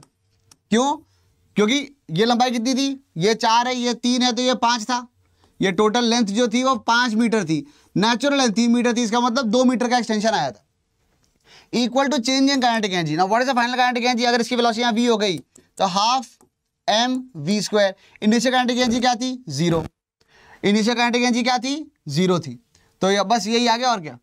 तो आप चाहो तो यहाँ पे -0 और लिख लो एक बार। और मुद्दे की बात यह है कि v के लिए इसको सॉल्व किया जा सकता है अगर अच्छा डेटा दे रखा होगा तो।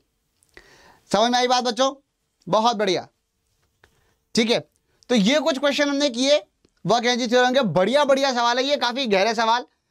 ठीक है, अब अगर आपको नीट के लेवल का सवाल चाहिए, ये थोड़े से नीट से हल्का सा ऊपर के लेवल का सवाल है। आई होप आपको ये बात समझ में आ रही है, लेकिन कंसेप्चुअल क्वेश्चंस हैं।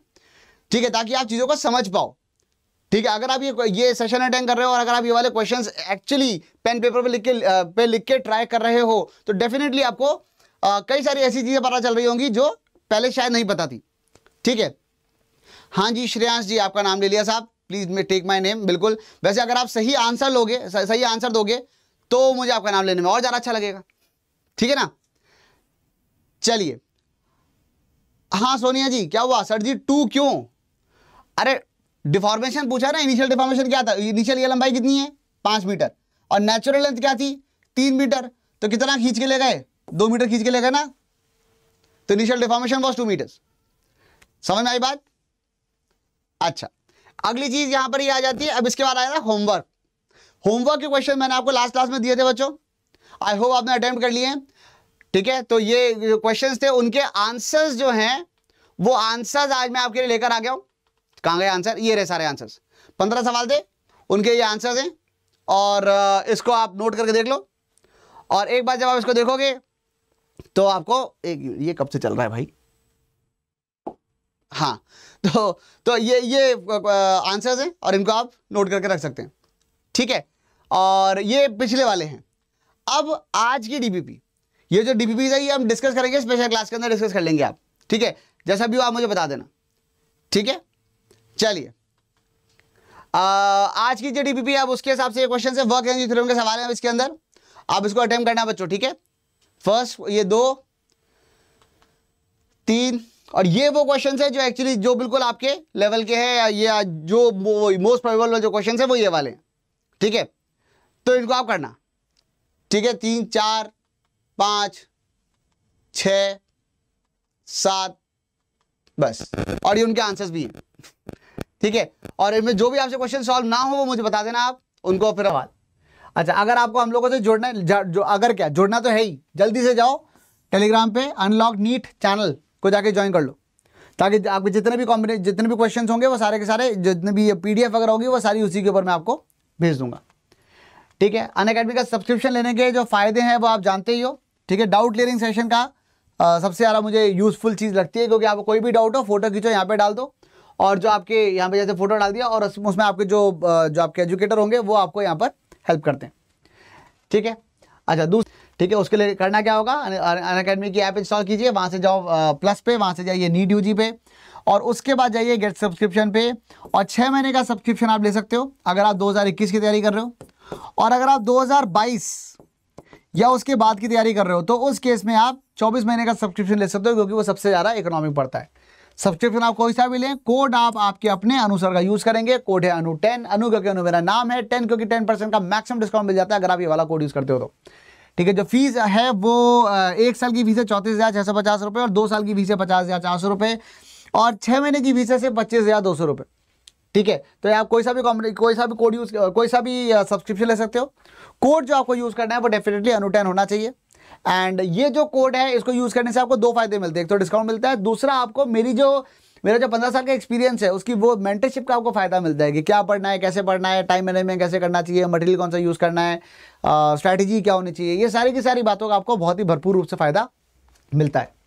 ठीक है, दूसरी बात यहाँ पर यह है कि आप आइकनिक सब्सक्रिप्शन भी ले सकते हो अगर आप चाहते हो कि आपको एक पर्सनल कोच मिले जो आपको मतलब कृष्ण भगवान की तरह बिल्कुल एक गाइड करे कि भाई क्या पढ़ना है और किस तरीके से आपकी गाइडेंस होनी चाहिए।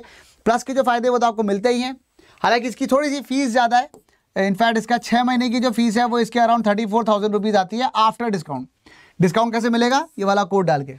कोड क्या है? अनु10। अनु क्यों? क्योंकि अनु मेरा नाम है। 10 क्योंकि 10% का मैक्सिमम डिस्काउंट आपको मिल जाता है अगर आप ये वाला कोड यूज करते हैं तो। ठीक है बच्चों, so that brings us to the end of this session. ठीक है, तो करंट इलेक्ट्रिसिटी द बिगनिंग हो चुका है और कल होगा current electricity the conclusion.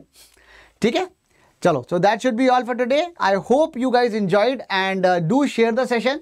Code का ध्यान रखना, सबको बता दो, चैनल सब्सक्राइब कर लो जल्दी से जल्दी। और वो जो नीट वाला जो ये है क्या नाम है, टेलीग्राम ग्रुप है, उसको जल्दी से ज्वाइन कर लो। ठीक है, so that should be all. And जाते जाते मैं वही कहूंगा जो मैं हमेशा कहता हूं, just keep growing and keep doing your best. Thank you, bye bye.